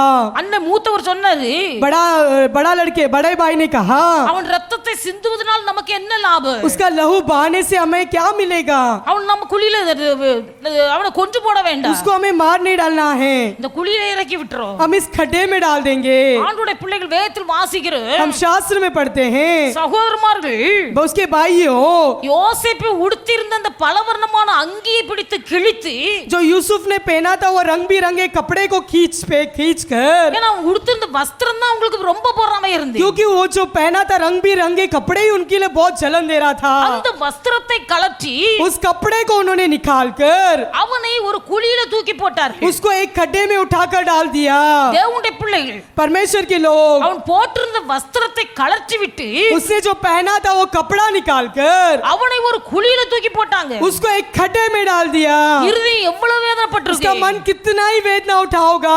நல்ல எண்ணத்தோடு வந்தார். वो तो एक अच्छे विचार के साथ आया था. என் சகோதரர்களுடைய சுக செய்தியை விசாரித்து விட்டு போக வேண்டும் என்று வந்தார். मेरे भाई के सुख बातों को पूछने के लिए वो आया था.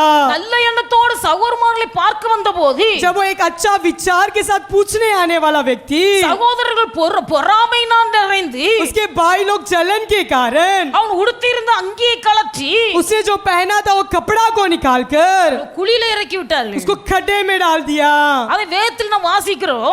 उसी में हम शास्त्र में पढ़ते समय அந்த குழியிலிருந்து இறக்கி விட்டு उसने उनको खड्डे में डालकर, ரூபன் இல்லாத நேரத்தில் जब रूबन उस जगह पर नहीं था, அந்த இடத்திலே மீதியானியர்கள் வந்து கொண்டிருக்கிறார்கள். उस जगह पर इस्माइली लोग आ रहे थे அவருடைய கையில அவனை 20 வெள்ளி காசுக்கு விற்று போட்டு और விட்டார்கள். 20 चांदी के लिए उनके हाथों में उसको बेच दिए. அப்ப ஆண்டவருடைய பிள்ளைகள் परमेश्वर के लोग, இவனுடைய வாழ்க்கையில் ஒரு தேவன் சித்தம் வைத்திருந்தபடினால் इसके ऊपर परमेश्वर का एक मकसद था, इसीलिए இந்த யோசேப்போடு கர்த்தருடைய கரம் கூட இருந்து परमेश्वर का हाथ यूसुफ के संग रहकर யோசேப்பு ஆசீர்வதிக்கப்பட்டு உயர்த்தப்பட்டார். ये यूसुफ आशीर्वाद का पाकर उन्नति पाया.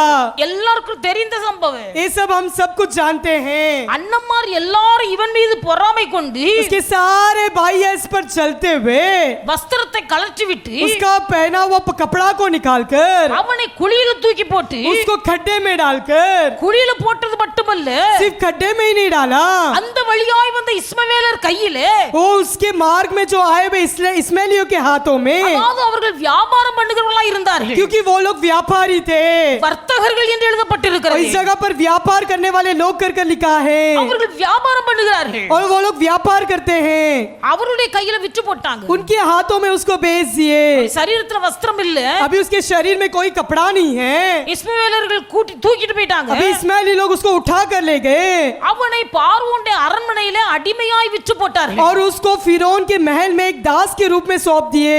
எவ்வளவு பெரிய வேதனை, कितना ही बड़ा वेदना, எவ்வளவு பெரிய வேதனை. कितना बड़ा वेदना है. அப்பாவுடைய சமூகத்திலே செல்ல பிள்ளையா வளர்ந்தார். पिताजी के घरों में एक बड़ा लाडला पुत्र था பலவர்ணமான அங்கி தைத்து கொடுத்தார் தகப்பன். और उसके पिताजी ने रंग बिरंग वस्त्र उसको पहनाया था.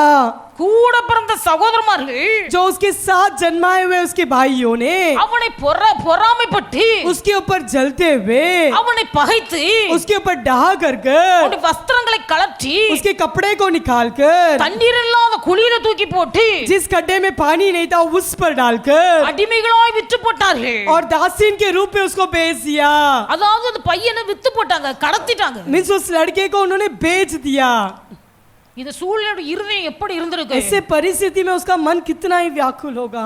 பார்வோனுடைய வீட்டுக்கு அரண்மனைக்கு கொண்டு अभी போகப்பட்டார். फिरौन के महल में ले गया, அடிமையாய் இருந்தார். वहाँ एक दासीन के रूप में था। தேவனுடைய பிள்ளைகள் அந்த அடிமையாய் விற்கப்பட்ட நிலைமையிலேயே ये दासीन के रूप में बेचा गया वह परिस्थिति में भी, கர்த்தர் யோசேப்போடு கூட இருந்தார். परंतु परमेश्वर यूसुफ के संग रहा। குறிப்பிட்ட வருஷங்கள் வந்தது. एक नियुक्त साल आया, பயங்கரமான பஞ்சம் தேசத்துல உண்டாயிற்று. एक बड़ा अकाल देश में आया। இந்த பஞ்சம் உண்டான போது ये अकाल आते समय ராஜா இவனை எகிப்து தேசம் முழுவதுக்கு அதிபதியாய் உயர்த்தி வைத்திருக்கிறார். राजा ने मिस्र देश के अधिपति के रूप में यूसुफ को रखा। தேசம் எங்கிலும் பஞ்சம். अभी देश पूरा अकाल से भरा था, ஆகாரம் புசிப்பதற்கு இல்ல. भोजन के लिए कोई भोजन वस्तु नहीं है। எல்லாரும் யோசேப்பினிடத்துல போய் தானியம் வாங்கி கொண்டு अभी வருகிறார்கள். सब लोग यूसुफ के पास आकर धान्य ले जा रहे हैं। யாக்கோபு ஒரு பெரிய செல்வசீமான். और याकूब एक बड़ा धनवान था। அவனுடைய வீட்டிலேயும் ஒரு பெரிய பஞ்சம் வந்தது. अभी उसके घर पर भी एक बड़ा अकाल आया। யாக்கோபு இப்பொழுது தன் பிள்ளைகளை அழைத்து अभी याकूब अपने बच्चों को बुलाकर எகிப்துக்கு அனுப்பி வைக்கிறார். मिस्र देश में भेजता है தானியம் வாங்கி கொண்டு வாருங்கள். कि भोजन वस्तु ले आने के लिए, தானியம் வாங்கி கொண்டு வாருங்கள். भोजन वस्तु ले आने के लिए। 10 சகோதரர்களும் போனார்கள். अभी 10 भाइयों भी निकले। எவர்கள் இந்த யோசேப்புடைய அங்கி கலற்றி குழியில தூக்கி போட்டு இஸ்மவேல் கையில விற்று போட்டார்களோ, जो भाइयों ने उसके कपड़े फाड़ कर उसको इस्माइलियों के हाथों में भेजा था, அந்த 10 சகோதரர்கள் இங்க வருகிறார்கள். अभी वो 10 भाइयों अभी मिलने आ रहे हैं। யோசேப்புடைய கால்ல விழுந்து வணங்குகிறார்கள். अभी यूसुफ के पैरों में गिरकर दंडवत करते हैं। தேவனுடைய பிள்ளைகள் வேதத்தில் வாசிக்கும் போது जब हम शास्त्र में पढ़ते हैं 10 சகோதரர்கள் யோசேப்பின் கால்ல 3 முறை விழுந்து வணங்கினாத எழுதப்பட்டிருக்கு. और शास्त्र में ऐसा लिखा है कि यूसुफ के पैरों में उनके भाइयों ने 3 बार गिरकर दंडवत किए। யோசேப்பு சொல்லுகிறார், तब यूसुफ ने कहा, யோசேப்பு தன் 10 சகோதரர்களை இனம் கண்டு கொண்டார். और यूसुफ ने अपने भाइयों को पहचान लिया। ஆனால் யோசேப்பின் சகோதரர்களுக்கு யோசேப்பு யார் என்பது தெரியவில்லை. परंतु यूसुफ के भाइयों ने यूसुफ कौन है कर वो नहीं जानते थे। அவன் தன் சகோதரரை இனம் கண்டு கொண்டபடியினால் अगर उसने अपने भाइयों को पहचान लिया, इसीलिए சகோதரரை பார்த்து சொல்லுகிறார், अपने भाइयों से कहता है, நீங்கள் வேவுகாரர்கள், तुम तो भेद करने आए हो தேசம் எங்கே திறந்து கிடக்கிறது என்பதை பார்க்க और तुम வந்திருக்கிறீர்கள். लोग तो ये देखने आए कि देश कहाँ खुला पड़ा है। வேணுமென்றே தன் இருதயத்தை கடினப்படுத்திக் கொண்டு தன் சகோதரனிடத்தில் பேசுகிறார். जानबूझकर अपने हृदय को कठिन कर वो कठिन रूप से बातें करता है। இப்படி ஒரு நெருக்கமான காலகட்டம் அவருடைய வாழ்க்கையில கடந்து வந்த போது जब ऐसी परिस्थिति जब आते समय அந்த இடத்துல தான் ரூபன் சொல்லுகிறார், उस जगह पर रूबन कहता है, சகோதரனை விற்று போட்டோமே, हमने तो अपने भाइयों को भाई को भेजा था, குழியில தண்ணி இல்லாத குழியில தூக்கி போட்டோமே, जिस पर पानी नहीं था उस खड्डे में भाई को डाला था। அப்பொழுது அவன் எப்படி நம்மிடத்தில் கெஞ்சி கேட்டுக்கொண்டார். उसने तो कितना ही हमारे पास विनती किया था। அவனுடைய மன வியாகுலத்தை கண்டு, उसके मन के व्याकुल को देखकर भी, அவனுடைய மன வியாகுலத்தை கண்டு उसके मन के व्याकुल को देखकर, நாம் அவனுக்கு உதவி செய்யாமல் போனோம், परंतु हमने उसकी मदद नहीं की, அவனுக்கு நாம் செவி கொடாமல் போனோமே, हमने उसकी बातों को सुना नहीं, ஆகையினால் இந்த ஆபத்து நமக்கு நேரிட்டு இருக்கிறது. इसीलिए हमें भी ये परेशानी आया है। வஸ்திரத்தை கலற்றும் போது அவனுக்கு எவ்வளவு வியாகுலம் இருந்திருக்கு. उसके कपड़े निकालते समय उसके अंदर कितना ही दुख होगा, குழியில தூக்கி போடும்போது எப்படி இருந்திருக்கு. खड्डे में डालते समय उसका मन कितना ही दुख होगा, கெஞ்சி இருப்பான். उसे कितना ही विनती किया होगा, வஸ்திரத்தை கலற்றும் போது கெஞ்சி இருப்பான். जब उसके वस्त्र को निकालते समय कितना ही विनती किया होगा। அப்பா என்னை உங்க சுக செய்தி விசாரித்துட்டு வர சொன்னார். वो तो सिर्फ उनकी पूछताछ करने के लिए आया था। என் வஸ்திரத்தை கலட்டாதீங்க.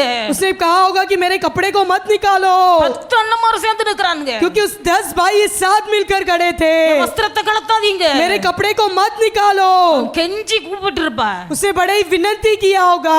தண்ணீர் இல்லாத பால் கிணற்றுல குழியில தூக்கி போட்டார்கள். जिस पर पानी नहीं था सूखा खड्डे में उसको डाला गया। எவ்வளவு பயம் அவனுக்குள்ள வந்திருக்கு. इसके अंदर वो कितना ही डर गया होगा। ஐயோ எனக்கு உதவி செய்ய ஆள் இல்லையே. अरे मेरी मदद करने के लिए कोई नहीं है, என் தகப்பனை விட்டு நான் பிரிந்து வந்திருக்கிறேன். मैं तो अपने पिताजी से दूर होकर आया हूँ। என் சகோதரர்கள் சந்தர்ப்பம் தேடி என்னை பகைத்துக் கொண்டிருக்கிறார்கள். मेरे भाइयों तो उनको मौका मिला इसलिए मुझे सता என் रहे। வஸ்திரத்தை கலற்றி என்னை குழியில தூக்கி போட்டு விட்டார்களே. मेरे वस्त्रों को निकाल कर उन्होंने मुझे खड्डे में डाला है அவ்வளவு வேதனைப்பட்டிருப்பார். उतना ही वेदना उठाया होगा எவ்வளவு கெஞ்சினானோ தெரியாது, उसने कितना ही गिड़गिड़ाया हम नहीं जानते हैं எவ்வளவு அழுதானோ தெரியாது. वो कितना ही रोया हम नहीं जानते हैं ஆனா ரூபன் சொல்லுகிறார், परंतु रूबन कहता है நம்முடைய சகோதரனை பிடித்து हमारे भाइयों को पकड़कर அவன் எவ்வளவு வியாகுலப்பட்டு கெஞ்சி நம்ம கேட்டுக்கொண்ட போதிலும் वो भले कितना व्याकुल कर कर गिनती विनती कर कर गिड़गिड़ाने पर भी அவனுடைய வியாகுலத்துக்கு நாம் செவி கொடாமல் போனோமே, परंतु उसकी गिड़गिड़ाने की आवाज को हमने नहीं सुना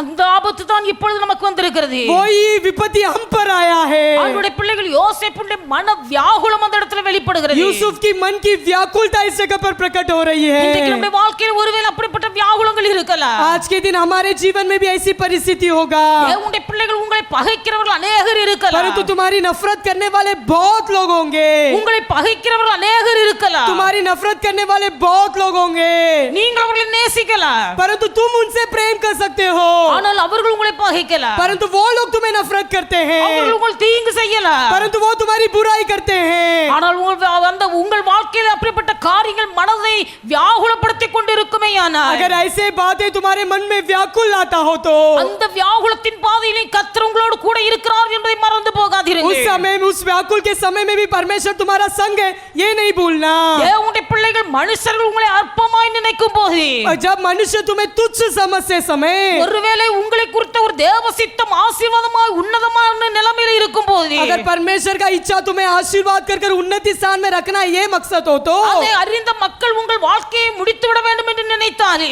ये जानने वाले लोग तुम्हें अंत करने के लिए सोचते पर தேவனுடைய பிள்ளை உன்னை கரம் பிடித்த ஆண்டவர் கர்த்தர் உன்னை கைவிட மாட்டார். परंतु तुम्हारे हाथ पकड़ने वाला परमेश्वर तुम्हें नहीं छोड़ेगा உன் சத்துருக்களின் இஷ்டத்துக்கு கர்த்தர் உன்னை ஒப்பு கொடுக்க மாட்டார். तुम्हारे शत्रु की मन मर्जी के अनुसार नहीं छोड़ेगा அதைத்தான் தாவீது சொன்னார், इसीलिए दाऊद कहता है சத்துருக்களின் பற்களுக்கு இரையாக ஒப்பு கொடாதிருந்த கர்த்தருக்கு ஸ்தோத்திரம். मेरे शत्रुओं की दांत के पीसने के लिए मुझे नहीं सौंपा इसलिए परमेश्वर को धन्यवाद சத்துருக்களின் இஷ்டம் உங்கள் வாழ்க்கையில் நிறைவேறாதபடிக்கு கர்த்தர் பாதுகாப்பார். शत्रु की मकसद के अनुसार नहीं छोड़ा इस परमेश्वर तुम्हें बचाएगा வியாகுலம் உங்கள் இருதயத்தை நிரப்பி இருக்கலாம். व्याकुल तुम्हारा हृदय में भर गया हो தேவனுடைய பிள்ளைகள் வியாகுலம் உங்கள் வாழ்க்கையில் நிரம்பினாலே अगर व्याकुल तुम्हारे मन को भर गया हो तो भी கர்த்தர் உங்கள் கூட இருக்கிறார் என்பதை நீங்கள் மறந்து போகாதீர்கள். परमेश्वर तुम्हारा संग है ये कभी ना भूलना கர்த்தர் உங்கள் கூட இருப்பார். परमेश्वर तुम्हारा संग रहेगा யாக்கோபு சொல்லுகிறார், याकूब कहता है அவனை குழியில இறக்கி போடுவதற்கு முன்பாக யோசேப்பின் வஸ்திரத்தை கழற்றினார்கள். जब उसको खड्डे में डालने के पहले उसके वस्त्र को निकाले थे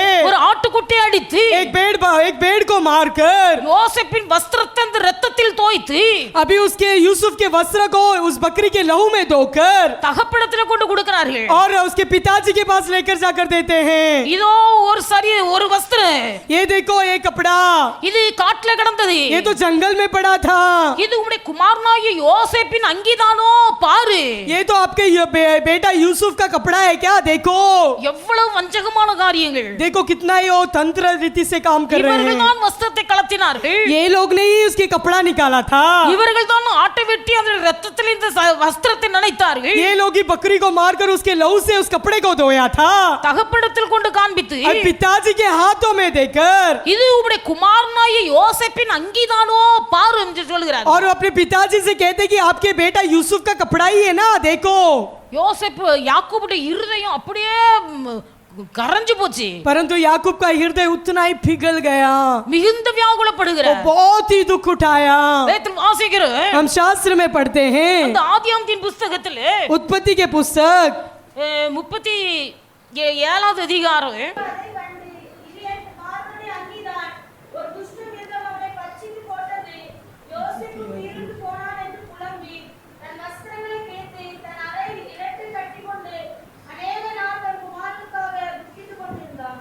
उसने उसको पहचान लिया और कहा हाँ यह मेरे ही पुत्र का वस्त्र है किसी दुष्ट पशु ने उसको मार कर खा लिया निसंदेह ये यूसुफ फड़ा डाला गया है 33 யாக்கோபு அந்த வஸ்திரத்தை கண்டு याकूब उस वस्त्र को देखकर இது என் குமாரனுடைய அங்கிதான் என்று ये तो मेरा बेटे का ही कपड़ा है யோசேப்பை ஏதோ ஒரு மிருகம் அவனை கொன்று போட்டு விட்டது என்று சொல்லி மிகுந்த வேதனைப்படுகிறார். यूसुफ को तो एक दुष्ट पशु ने मार डाला कर वो वेदना उठाया. ஆண்டவருடைய பிள்ளைகள் தகப்பனுடைய இருதயம் மிகவும் வேதனைப்படுகிறது. अभी उसके पिताजी का मन बहुत ही व्याकुल हुआ. நடத்துல வேதத்தில் வாசிக்கிறோம். अगर इस जगह पर हम पढ़ते हैं, யாக்கோபு சொல்லுகிறார், याकूब कहता है, நீங்கள் என் தலைமயிரை என் நரைமயிரை பாதாளத்தில் வேதனையோடு அனுப்புகிறீர்கள் என்று சொல்லுகிறார். और तुम तो बड़े विलाप के साथ मुझे अंधलोक में उतार जाते हैं. ஏன்னா ராகேல் பெற்றது 2 பிள்ளைகள். अभी राहेल के द्वारा जन्माए गए 2 बच्चे हैं. யோசேப்பை விற்று போட்டார்கள். अभी यूसुफ को तो उन्होंने बेच दिया. சகோதரர்களுக்கு தெரியும் யோசேப்பை விற்று விட்டோம் என்று. अभी भाइयों तो जानते कि हमने यूसुफ को बेच दिया है, தகப்பனுக்கு தெரியாது. परंतु उनके पिताजी नहीं जानता था. அவன் நினைக்கிறான் என் பிள்ளை செத்து போயிட்டான் என்று. वो सोचते कि मेरे बेटा मर गया है. ஆனால் தேவனுடைய பிள்ளைகள் சூழ்நிலை வரும்போது, जब परिस्थिति आते समय இந்த ராகேல் பெற்ற 2வது குமாரன் பென்யமீனையும் பார்வோனுடைய அரண்மனைக்கு கொண்டு போகக்கூடிய சூழ்நிலை வருகிறது. अभी उसके दूसरा भाई बेंजामिन को भी फिरौन के महल में ले जाने का परिस्थिति आ रहा है. யாக்கோபு சொல்லுகிறார், तब याकूब कहता है, நான் பிள்ளையற்றவனை போல மாறுகிறேன். मैं तो बच्चे के बिना मर रहा हूँ என் நரைமயிரை நீங்கள் வியாகுலத்தோடு பாதாளத்தில் और இறக்குகிறீர்கள். बड़े विलाप के साथ मुझे अंधलोक में बेच रहे हो. யாக்கோபுடைய இருதயத்தில் அவ்வளவு ஒரு வியாகுலம் வந்தது. अभी याकूब के मन में बहुत ही व्याकुल छा गया है. தேவனுடைய பிள்ளைகள் வியாகுலம் எந்த ரீதியில வந்தாலும், भले व्याकुल किसी भी रीति में क्यों ना आए, அந்த வியாகுலத்தின் பாதையில தேவனை பற்றிக் கொள்ளுங்கள். ये व्याकुल के परिस्थिति में तुम परमेश्वर के निकट आना. வியாகுலம் உங்களை விட்டு நீங்க உதவி செய்வது நம்முடைய கர்த்தர். व्याकुल से दूर करने वाला सिर्फ परमेश्वर ही हमारी मदद कर सकता है. ஆண்டவருடைய பிள்ளைகள் நம்மை கர்த்தருடைய சமூகத்திலே ஆராய்ந்து பார்க்கணும். हम अपने आप को परमेश्वर के सम्मुख में स्मरण कीजिए. டிஜிஎஸ் தினகரன் ஐயா ஒரு நாள் பிரசங்கத்துல சொன்னார், डीजीएस दिनकरन अय्या ने ऐसा एक उनके प्रचार में कहा था, நீங்கள் சிரிப்பீர்களானால் உங்களோடு சேர்ந்து சிரிப்பார்கள், எல்லாரும் சிரிப்பார்கள். अगर तुम हंसोगे तो तुम्हारे साथ मिलकर हंसने वाले बहुत लोग होंगे. நீ சிரிக்கும் போது உன்னோடு சேர்ந்து சிரிக்கிறவர்கள் அநேகர் இருப்பார்கள். तुम हंसते समय तुम्हारे साथ मिलकर हंसने वाले बहुत होंगे. ஆனால் நீ அழும்போது जब तू रोते समय உன்னோடு சேர்ந்து அழுவதற்கு ஒருவரும் இருக்க மாட்டார்கள். परंतु तुम्हारे साथ रोने के लिए एक जन भी नहीं होगा. ஆண்டவருடைய பிள்ளைகள் நன்றாக அறிந்து கொள்ள வேண்டும். इसलिए अच्छी तरह से जान लो, சந்தோஷமாய் இருக்கும் போது, जब हम आनंद से रहते समय, எல்லாம் ஆசீர்வாதமாய் இருக்கும் போது, सब बातें आशीर्वाद के साथ रहते समय, கூட சேர்ந்து சந்தோஷப்படுவதற்கும் சிரிப்பதற்கும் அநேகர் இருப்பார்கள். हमारे साथ आनंद मनाने के लिए हंसने के लिए बहुत लोग होंगे. ஆனால் வாழ்க்கையிலே குறைவுபட்டு அழும்போது जब हमारे जीवन में कमियां होते समय, जब हम रोते समय, ஒருவர் கூட கூட நிற்க மாட்டார்கள். कोई एक जन भी हमारा संग नहीं खड़ा रहेगा. அப்படினால உலகத்தின் அன்பை நாம் புரிந்து கொள்ள வேண்டும். इसलिए संसार के प्रेम के बारे में तुम्हें जानना है. வியாகுலம் பெருகும் போது, जब व्याकुल बढ़ते समय, துக்கம் உங்கள் தொண்டையை அடைக்கும் போது, जब दुख तुम्हें दबाते समय, உங்கள் வியாகுலத்தினால் ஈரல் பிளந்தது போல் இருக்கும் போது, जब तुम्हारा दुख तुम्हारा हृदय को फाड़ते समय, தேவனுடைய பிள்ளைகள் தேவ சமூகத்திலே விழுங்கள். तो परमेश्वर की उपस्थिति में गिरना, கர்த்தருடைய கரத்திலே விழுங்கள். परमेश्वर के हाथों में गिरना.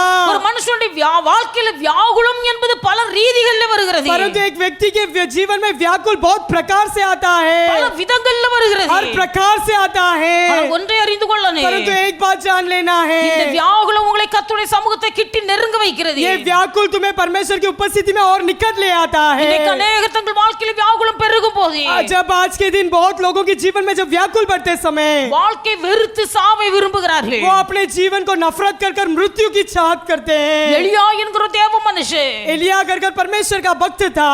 ஒரு ஏசபேல் சொன்ன வார்த்தையை கேட்டு एक इजेबेल ने जो कहा वह शब्द सुनकर வாழ்க்கையில மிகவும் வேதனைப்பட்டு वो अपने जीवन में बहुत व्याकुल उठाकर வாழ்வை விட சாவது நல்லது என்று जीने से अच्छा मरना उत्तम है ये ஒரு जानकर சூறை செடியின் கீழே போய் படுத்தார். वो एक स्टार बांझ के वृक्ष के बाजू में सोया. கர்த்தருக்காய் வல்லமையாய் ஊழியம் செய்தவர். वो परमेश्वर के लिए बड़े सामर्थ रीति से उसने सेवा किया. வானத்திலிருந்து அக்கினி இறக்கினவர். वो स्वर्ग से अग्नि को उतारा. வாயின் வார்த்தையினாலே பூமியில 3 வருஷம் மழை பெய்யாதபடிக்கு மழையை தடுத்தவர். अपने मुंह के बोली के कारण उसने 3 साल बारिश न बहा था. மீண்டும் தான் ஜெபித்து மழையை பூமிக்கு வருவித்தவர். फिर से वो प्रार्थना कर पृथ्वी पर बारिश को लेकर आया था. இப்படி வல்லமையாய் தேவனுடைய ஊழியத்தை செய்து கொண்டிருந்த எலியா इतना सामर्थ रूप से जो सेवा करने वाला ये एलिया ஒரு மனுஷனுடைய வார்த்தை கேட்டு வேதனைப்பட்ட போது एक मनुष्य की बात सुनकर जो व्याकुल हुआ, தான் வாழ்வதை விட சாவது நல்லது என்று முடிவெடுத்து उसने ये सोचा कि मुझे जीने से अच्छा मरना उत्तम है. வாழ்க்கையிலே சோர்ந்து போய் ஒரு சூறை செடி நிழல்ல போய் படுத்துக் கொண்டார். वो मन में उदास होकर एक बांज के वृक्ष के नीचे सो गया। தேவனுடைய பிள்ளைகள் இன்றைக்கு அப்படிப்பட்ட சோர்ந்து போன நிலைமையில நீங்கள் வந்திருக்கலாம். आज भी तुम भी उदास के परिस्थिति में आए होंगे। இனி வாழ்ந்தது போதும் என்கிற முடிவோடு வந்திருக்கலாம். तुम ऐसे एक परिस्थिति में आए होंगे कि अब जीने से अच्छा मरना उत्तम है। வாழ்வதை விட சாவது எனக்கு நல்லது என்று நினைத்துக் कि கொண்டிருக்கலாம். जीने से अच्छा मरना उत्तम है, ये सोचकर तुम आए होंगे। தேவனுடைய பிள்ளை நீ சாவதற்காக கர்த்தர் உன்னை கரம் பிடிக்கவில்லை. परंतु तुझे मरने के लिए परमेश्वर ने तेरे हाथ को नहीं पकड़ा। உன்னை அழிவுக்கு ஒப்பு கொடுப்பதற்காக கர்த்தர் உன்னை கரம் பிடிக்கவில்லை. तुझे नाश करने के लिए परमेश्वर ने तेरे हाथ को नहीं पकड़ा। உன் வாழ்க்கையில வேதனை பெருகும் போது, जब तुम्हारे जीवन में व्याकुल बढ़ते समय, வியாகுல உன் இருதயத்தை நெருக்கும் போது, जब व्याकुल तुम्हारे हृदय में दबाते समय, கர்த்தர் தம்முடைய தூதனை அனுப்புவார். परमेश्वर अपने दूत को भेजेगा। கர்த்தர் தம்முடைய தூதனை அனுப்புவார். परमेश्वर अपना दूत को तुझ पर भेजेगा। எலியாவை கர்த்தருடைய தூதன் தட்டி எழுப்புகிறார். एलिया को परमेश्वर का दूत ने उठाया। எலியாவே எழுந்திரு, ए एलिया तू उठ, அப்பம் புசி, तू रोटी खा, தண்ணி குடி, पानी पी। நீ போக வேண்டிய தூரம் வெகு தூரம், तुझे जाने की रास्ता बहुत दूर நீ है। போக வேண்டிய தூரம் வெகு தூரம். तुझे जाने वाली मार्ग बहुत दूर है। தேவனுடைய பிள்ளை கர்த்தர் உன்னை அழிவுக்கு ஒப்பு கொடுக்க மாட்டார். परमेश्वर तुझे नष्ट होने के लिए नहीं सौंपेगा। நீ சாகணும் என்று நினைத்தாலும் கர்த்தர் உன்னை சாவுக்கு ஒப்பு கொடுக்க மாட்டார். अगर तू मरना चाहे तो भी तुझे मरने के लिए परमेश्वर नहीं सौंपेगा। கர்த்தர் தம்முடைய தூதனை அனுப்புகிறார். परमेश्वर अपने दूत को भेजेगा। தம்முடைய ஊழியக்காரர்களை அனுப்புகிறார். परमेश्वर अपने सेवक को भेजेगा।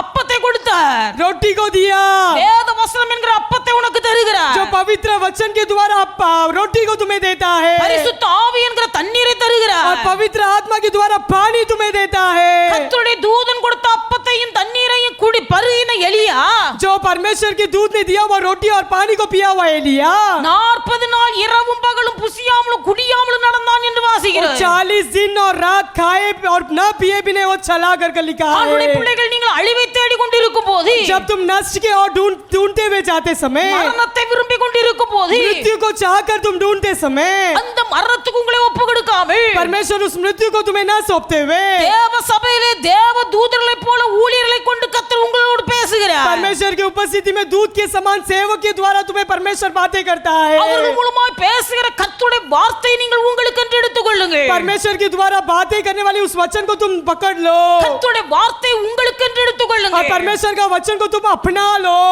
பக்தன் சொல்லுகிறார், ऐसा भक्त कहता है, கர்த்தருடைய வார்த்தை கிடைத்த போது அதை நான் உட்கொண்டேன் என்று சொல்லுகிறார். मैं जब परमेश्वर का वचन मुझे मिला मैंने उसको अपना लिया। அந்த கர்த்தருடைய வார்த்தை உங்களுக்கு என்று எடுத்ததை உட்கொள்ளுங்கள். और परमेश्वर का वचन को अपना कर उससे अपना लीजिए। அந்த பரிசுத்த ஆவியாகிய தண்ணீரை நீங்கள் பானம் பண்ணுங்கள். पवित्र आत्मा भरा हुआ पानी को तुम स्वीकार कीजिए, நீங்கள் போக வேண்டிய பிரயாணம் வெகு தூரம். क्योंकि तुम्हें जो यात्रा करना है वो बहुत दूर है। இதோடு உங்கள் பிரயாணம் நிற்பதில்லை. इतना में तुम्हारा यात्रा नहीं रुकेगा। தேவனுடைய பிள்ளை உங்களை கொண்டு கர்த்தர் செய்து நிறைவேற்றி முடிக்க வேண்டிய காரியம் நிறைவேறும் வரையிலேயே परमेश्वर तुम्हारे द्वारा करने वाली इच्छा पूरे होने तक, நீங்கள் சாக வேண்டும் என்று விரும்பினாலும் சாவு உங்களை விட்டு விலகி போகும். अगर तुम चाहेंगे कि मरने के लिए तो भी मृत्यु तुमसे दूर हट जाएगा। வாழ விருப்பமில்லை என்று நினைத்தாலும் தேவனுடைய பிள்ளைகள் நீங்கள் வாழ்ந்தே ஆக வேண்டும் என்று கர்த்தர் சொல்லுகிறார். अगर तुम्हें जीना नहीं है, अगर तुम कहेंगे तो भी तुम्हें जीना है, परमेश्वर कहता है। அதனால எல்லா வியாகுலத்தின் பாதையிலேயே इसीलिए कोई भी व्याकुल के मार्ग में हो, கர்த்தரை உறுதியாய் பிடித்துக் तुम கொள்ளுங்கள். परमेश्वर को सिर से धर लो। கர்த்தர் உங்களை வாழ வைப்பார். परमेश्वर तुम्हें जीने रखेगा। கர்த்தர் உங்களுக்கு பலன் தருவார். परमेश्वर तुम्हें बल देगा। கர்த்தருடைய வேத வசனமாகிய அப்பத்தையும் பரிசுத்த ஆவியானவருடைய தண்ணீரை நீங்கள் பானம் பண்ணுங்கள். परमेश्वर का वचन को तुम रोटी के समान उसे खा लो, और पवित्र आत्मा का पानी को तुम पी लो। கர்த்தர் உங்கள் ஆத்துமாவிலே பலன் தருவார். परमेश्वर तुम्हारे प्राण को बल देगा। சோறு உண்டாக காரணம் என்ன? उदास होने वाली बातें क्या है? வாழ்க்கை வெறுத்து போக காரணம் என்ன? क्योंकि जीवन को हार मानने वाली कारण क्या है? மரணத்தை விரும்புகிறதின் காரணம் என்ன? मृत्यु को चाहत करने वाली कारण क्या है? ஆத்துமாவிலே பலன் இல்ல. क्योंकि प्राण में बल नहीं है। ஆத்துமாவிலே பலன் இல்ல. प्राण में बल नहीं है। இந்த ஆத்துமாவிலே பலன் இல்லாத காரணத்தினால் தான் சாவை விரும்புகிறார்கள். इस प्राण में बल नहीं होने के कारण मृत्यु की चाहत करते हैं। தேவனுடைய வசனத்தை பிடித்துக் கொள்ளுங்கள். परमेश्वर का वचन को पकड़ लो, பரிசுத்த ஆவியானவரை பானம் பண்ணுங்கள். पवित्र आत्मा को स्वीकार करो। கர்த்தர் உங்கள் ஆத்துமாவிலே பலன் தருவார். परमेश्वर तुम्हारी आत्मा में बल देगा। தாவீதை போல தைரியமாய் சொல்ல दाऊद முடியும். के समान हम भी हियाव से कहेंगे, கர்த்தரின் ஆத்துமாவிலே பலன் தந்து என்னை தைரியப்படுத்தினார். परमेश्वर मेरे आत्मा में बल देकर मुझे हियाव किया। வருகிற நாட்களில் நீங்கள் சாட்சி சொல்ல முடியும். तुम आने वाले दिनों में तुम गवाही दे सकते हो। கர்த்தரின் ஆத்துமாவிலே பலன் தந்து என்னை தைரியப்படுத்தினார். परमेश्वर ने मेरे आत्मा में बल बांधकर मुझ में हियाव किया। நான் சாகாதபடிக்கு என் ஆத்துமாவை கர்த்தர் பாதுகாத்தார். मैं मरने के बिना परमेश्वर ने मुझे बचा लिया। சாவை விரும்பி நான் கடந்து போனாலும் சாவு என்னை விட்டு விலகி போனது. अगर मैं मृत्यु को ढूंढ कर गया तो भी मृत्यु मुझसे दूर हो गया। நான் வாழ வேண்டும் என்கிற விருப்பம் எனக்கு இல்லாதிருந்த போதிலும் கர்த்தர் என்னை வாழ வைத்தார். परंतु मैं जीने का मकसद नहीं रखता तो भी परमेश्वर मुझे जीने रखा। இந்த ஒரு சாட்சி உங்கள் வாயிலிருந்து பிறக்கும்படி கர்த்தர் செய்வார். ऐसा गवाही तुम्हारे मुंह से निकलने के लिए परमेश्वर सहायता करेगा। கர்த்தரை பற்றிக் கொள்ளுங்கள். परमेश्वर को पकड़ लो। கர்த்தரை பிடித்துக் கொள்ளுங்கள். परमेश्वर को सिर कर लो। கர்த்தரை உறுதியாய் நீங்கள் பற்றிக் கொள்வீர்களே अगर ஆனால் परमेश्वर को तुम सिरदा से धर लोगे तो எப்பேற்பட்ட சோதனையாய் இருந்தாலும் भले कितना भी बड़ा परिस्थिति क्यों न हो, எப்பேற்பட்ட வியாதனை வேதனை வியாகுலமாய் இருந்தாலும் कितना भी बड़ा दुख व्याधना और व्याकुल क्यों न हो, தேவனுடைய பிள்ளைகள் பூர்ண சமாதானம் உங்கள் இதயத்தை ஆளுகை செய்யும். पूर्ण शांति तुम्हें घेर लेगा। மற்றவர்கள் கேட்பாங்க, दूसरे लोग पूछेंगे இவ்வளவு பிரச்சனை வழியாய் கடந்து போகிறீர்கள், आप लोग इतना परिस्थिति में जा रहे हैं, எப்படி உங்களால் சந்தோஷமாய் இருக்க कैसे முடிகிறது? आप आनंदित से रह पाते हो, எப்படி நீங்கள் சந்தோஷமாய் இருக்கிறீர்கள்? कैसे आप आनंद से रहते हो।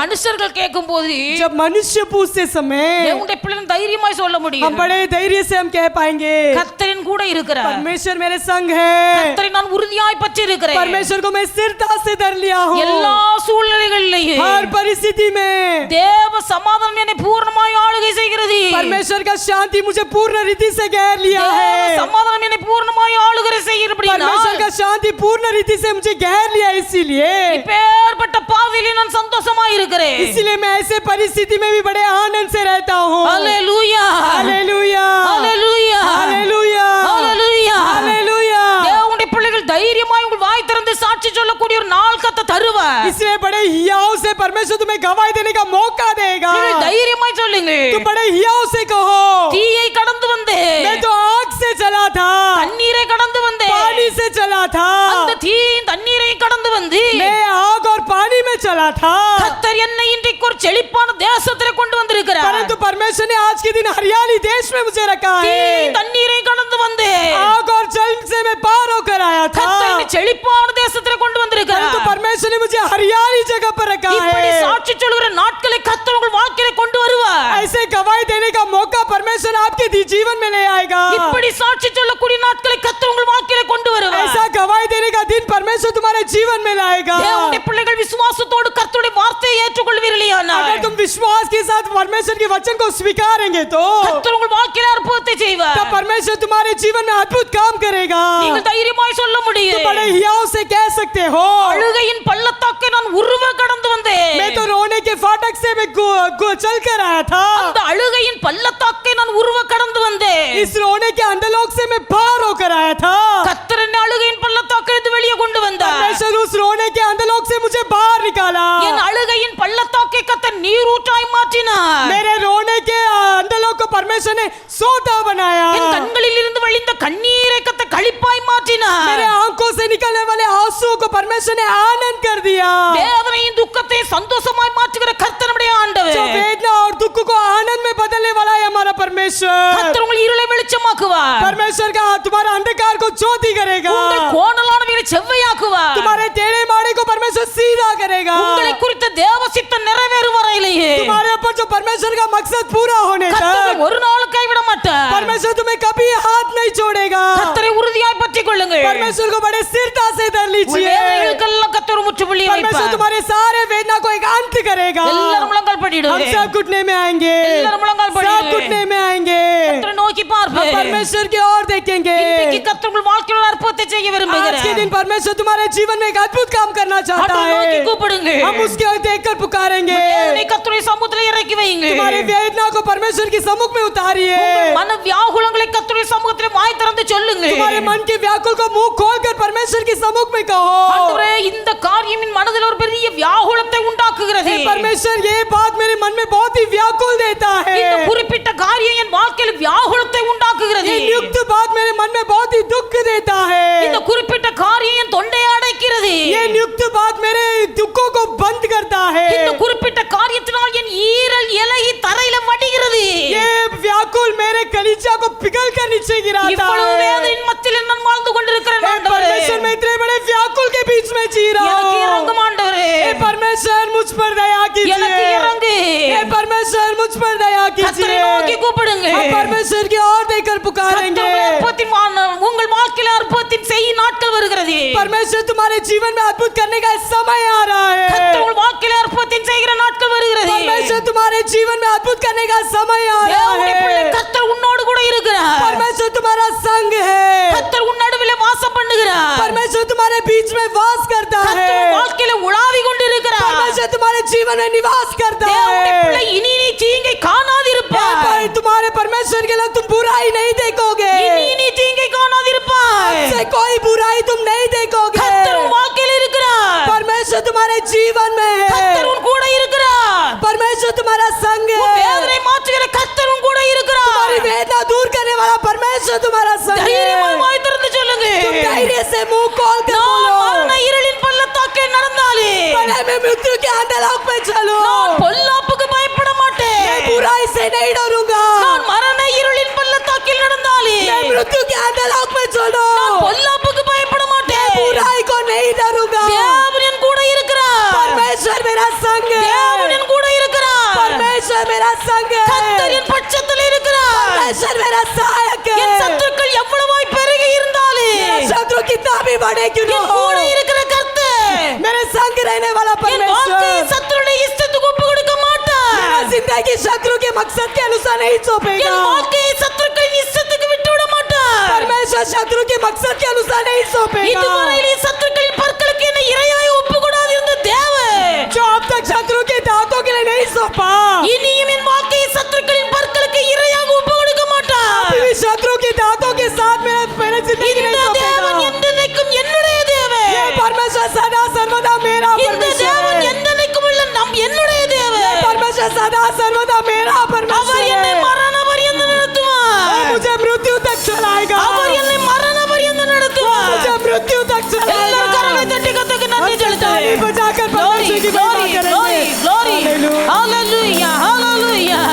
ஓய் ஷலவரவ ரிபாலரவ ஷலவரவ ஓரி கம்பலரவ ஷலவரவலவ தீபமக்கவ ஷம கந்தரி தெக்கந்தர பௌக்கர பௌரி கந்தரவதி ஓமக தேவஷல ரிபாலரவ ஷலவரவ ஆவியானவரே உமக்கு நன்றி. ஆவியானவரே உமக்கு நன்றி. ஆவியானவரே உமக்கு நன்றி. இயேசு ராஜா உமக்கு நன்றி. ஹalleluya ஹalleluya ஹalleluya. வல்லவரே உமக்கு நன்றி.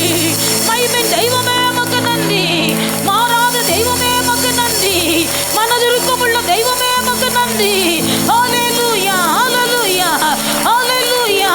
என்னிடத்தில் வருகிற ஒருவனை நான் புறமே தள்ள மாட்டேன் என்று சொன்ன தெய்வமே, உம்முடைய சமூகத்தில் வந்திருக்கும் பிள்ளைகளை கர்த்தர் நீர் கண்ணோக்கி பார்ப்பீராக. உம்முடைய கண்கள் உம்முடைய பிள்ளைகள் மீது நோக்கமாய் இருப்பதாக. glory உமக்கு நன்றி. ஹalleluya ஹalleluya ஹalleluya. ஆவியானவரே உமக்கு நன்றி. இயேசு ராஜா உமக்கு நன்றி. ஹalleluya ஹalleluya ஹalleluya. ஆவியானவரே உமக்கு நன்றி. ஹalleluya ஹalleluya ஹalleluya. நம்ம எல்லாரும் கர்த்தரை ஸ்தோத்திரிப்போம். सब परमेश्वर को धन्यवाद करेंगे. धन्यवाद धन्यवाद धन्यवाद धन्यवाद. நம்முடைய ஆண்டவர் நல்லவர். हमारा प्रभु भला है. வேதனைகள் பெருகும் போது, वेदनाएं बढ़ते समय, வியாகுலங்கள் பெருகும் போது, व्याकुलता बढ़ते समय, துக்கம் உங்கள் தொண்டையை அடைக்கும் போது, दुख आपकी गले को बंद करते समय, துக்கத்தினால் உங்கள் ஈரல் இலகி தரையில வடிகிறது போன்ற நிலைமை வரும்போது, दुख के कारण आपकी कलेजा पिघल जाते समय, உங்கள் வாழ்க்கை உங்களுக்கே வெறுப்பாய் இருந்து, आपका जीवन जब आपके लिए घृणा हो जाती है, வாழ பிடித்தமில்லாமல் சாவை விரும்புகிற நீங்கள், आप जो जीना नहीं चाहते मरना चाहते हो, தேவனுடைய பிள்ளை கர்த்தருடைய பாதத்தை உறுதியாய் பற்றிக்கொள். परमेश्वर के चरण स्थान को ट्रूड पकड़ लो. உன்னை அழைத்த தேவன் உன்னை மரணத்துக்கு ஒப்பு கொடுக்கல. आपको बुलाया हुआ परमेश्वर आपको मरने के लिए नहीं, உன்னை அழைத்த தேவன் சத்துருக்களின் பற்களுக்கு இரையாக ஒப்பு கொடுப்பதற்காக அல்ல. आपको बुलाया हुआ परमेश्वर शैतान के दांतों के तले पिसने के लिए नहीं. தேவனுடைய உன்னதமான நோக்கம் உன் மீது இருக்கிறது. एक ऊंचा मकसद आपके जीवन में है. தேவனுடைய உன்னதமான நோக்கம் உன் குடும்பத்தின் மீது இருக்கிறது. परमेश्वर की ऊंचा मकसद आपके परिवार में தேவனுடைய है. உன்னதமான நோக்கம் உன் பிள்ளைகள் மீது இருக்கிறது. स्वर्ग के ऊंचा मकसद आपके बच्चों में है. தேவனுடைய அபிஷேகம் உன் வீட்டை தேடி வருகிறது. परमेश्वर का अभिषेक तुम्हारे ऊपर उतर आया தேவனுடைய है. அபிஷேகம் உன் வீட்டை தேடி வருகிறது. परमेश्वर का अभिषेक तुझे ढूंढ कर आया है. ஈசாயின் வீட்டை தேடி சென்ற அபிஷேகம். ईशा के परिवार को ढूंढ कर गया हुआ अभिषेक. தேவனுடைய பிள்ளை உன் வீட்டை தேடி அபிஷேகம் வருகிறது. परमेश्वर के लोग आपके घर को ढूंढ कर अभिषेक आया இந்த है. அபிஷேகத்தை நீ பெற்றுக்கொள். इस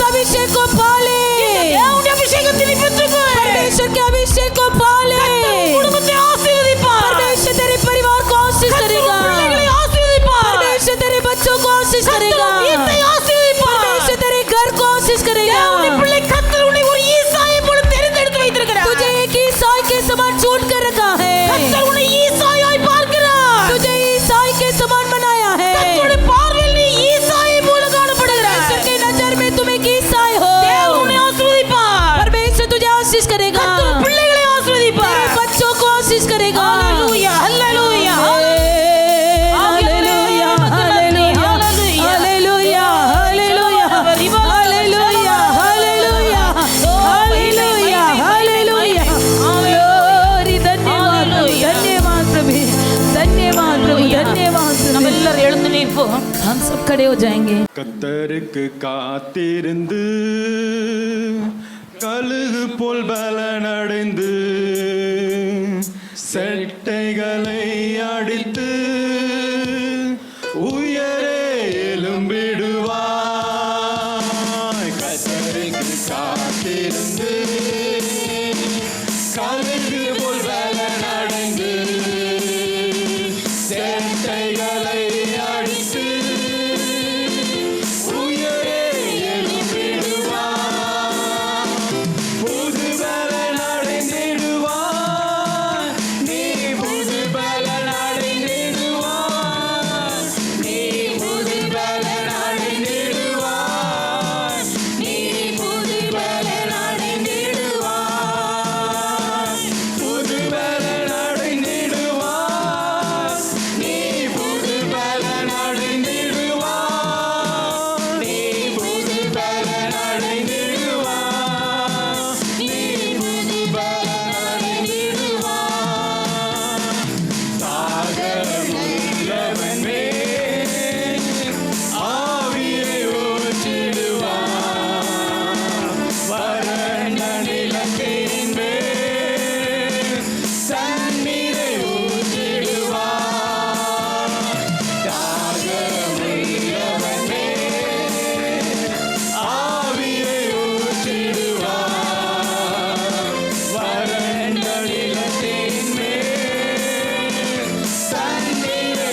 ஹalleluya. நம்ம எல்லாரும் கர்த்தரை ஸ்தோத்திரிப்போம். सब परमेश्वर को धन्यवाद करेंगे। धन्यवाद धन्यवाद धन्यवाद।